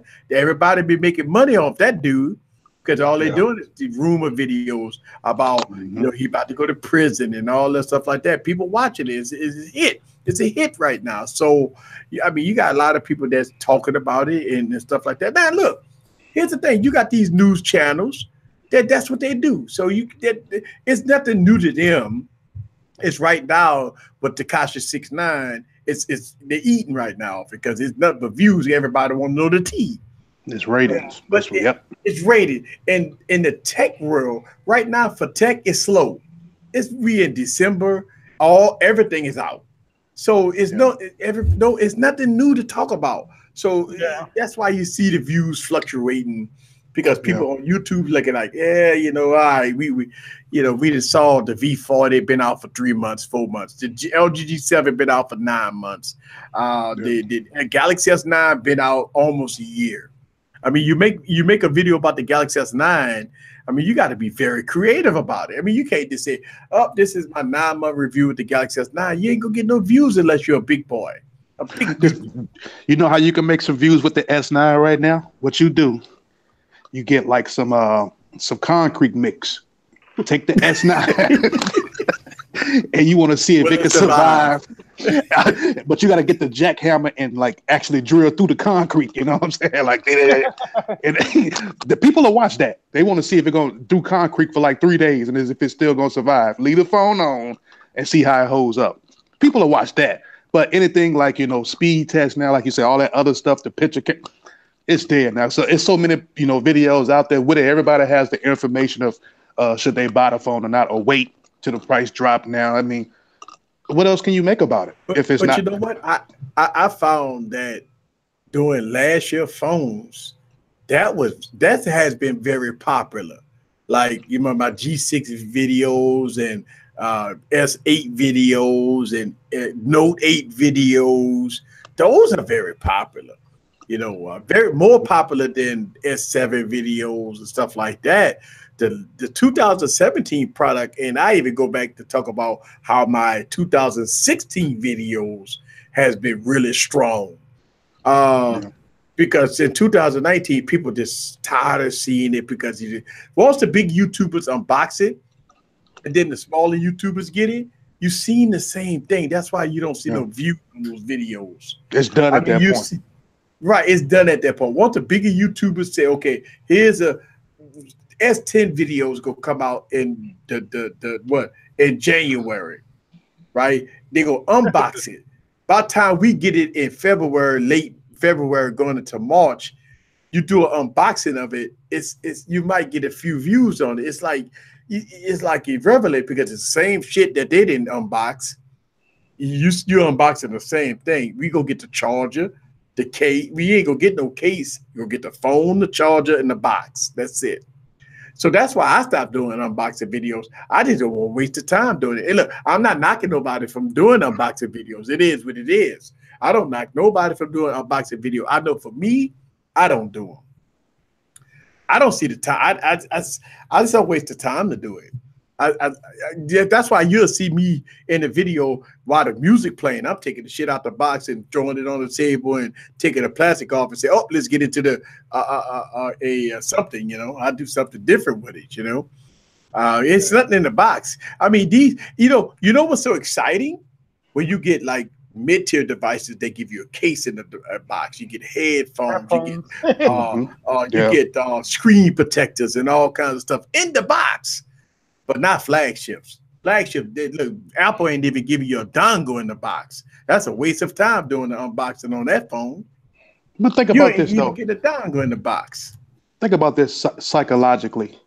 You go to an event, and the guy you could be sitting next to, the event is just about to, the keynote is just about to start, and his video is already uploading on YouTube about that phone. Yeah, You be thinking like, how can I win? Like he already you can't. accumulating views. So by the time you Yeah. get out of there, you thinking like, okay, his video just dropped, and I just seen the keynote. I'm trying to go, get some, hurry up and try to put something together because I think if you are there, you want to take advantage of, the footage you get while you're there, right? But it's already uploaded. Like 15 people already upload at the same time. Come down. You're like, well, how can you win? How can you win? Come on, man. It's crazy. It's crazy, man. You can't win. Hey, you win Yeah. by keep on doing what you're doing, and then one day you're gonna be that person. Well, what you do too, you got to pay them off. That's how they win it. they pay them off. They're like, hey, man, look, make sure I get that in. It's got to be something else into it, man, because only if you notice in that selective group, it's the same people who do that every year. It's nobody never different. Think about that. Every keynote from the same phones new phones that come out from the same companies, certain people videos drop it when the keynote is about to start. Nobody knew. Yeah, and you know what? That's the thing. You can't win because it's like, okay, the S10. They say for its S10 keynote address is February 15th. The videos will be popped out. Then the retail version of the device don't come out till March 5th. You're already a month of nothing but video that's already popped out. We don't even have the phone. The people hit us in the comments say, hey, where your S10? Where your S10? Well, shit, I can't get it. I don't know. I got to wait till the retail version come out. And then by the time we get the phone, we do a video about, we're going to say, oh, that's old. That's old. He didn't. It made 10 videos about it. But they ain't going to watch. Then you look at your views, you get 100,000 views. Then they got, because the millions of views already done. Now you're sitting around with 1,000 views and you get scraps. That's what it is, man. It's all about you fight for scraps. When you're a smaller YouTuber, you fight for scraps, man. Yeah, it's really you at a disadvantage. So that makes you, when you get the phone, your videos have to be very different. The way you present it or whatever you do in the video is very different because you already know, like all the major people are going to cover it. And plus I can't think of his name right now. He does like the nitrogen, the water test, the ice test, the freeze test. They did all these tests on it. So you thinking like, well, what else can I bring now that's going to accumulate views, especially if I bought it, if I didn't get a review unit, what can I do? Yeah. That's crazy, man. You had to run it over with your minivan or something. But you going to buy a phone for $1,000 and run over it? Yeah. Oh man, yeah, that's where we had the disadvantage of it. So what we have to do is we got to build our community. That's the key. Man, I just made an idea. I'm gonna buy the S10. I'm gonna put it in the UAG case and run it over with my minivan. There you go. That phone gonna be expensive, man.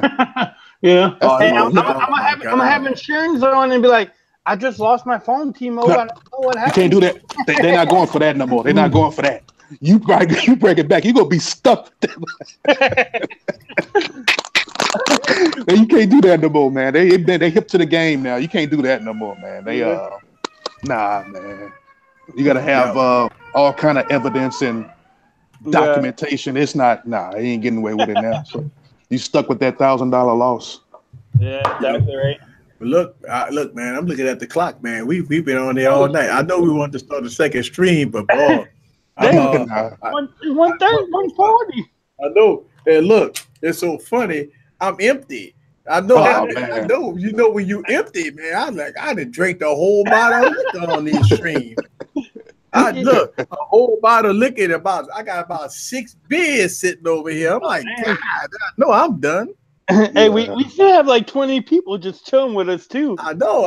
They chilling with it. They just sit up there watching the great stream, man. I knew I was gonna get like major views when I just pop up a stream like this because it's unusual for me. Because everybody wait on Wednesday, and I might do something on Saturday every now and then, but I really don't. But what people don't, I don't plan it. then I don't get a lot of people that like, damn, but I might get a few people watching replay crew, you know. But I already knew that we just opened up a stream. I had BG Tech Life. I was on Team 100 stream. I was watching Team 100 stream, and boy, they was going hard on BG Tech Life. And I like, man, send me the link, man.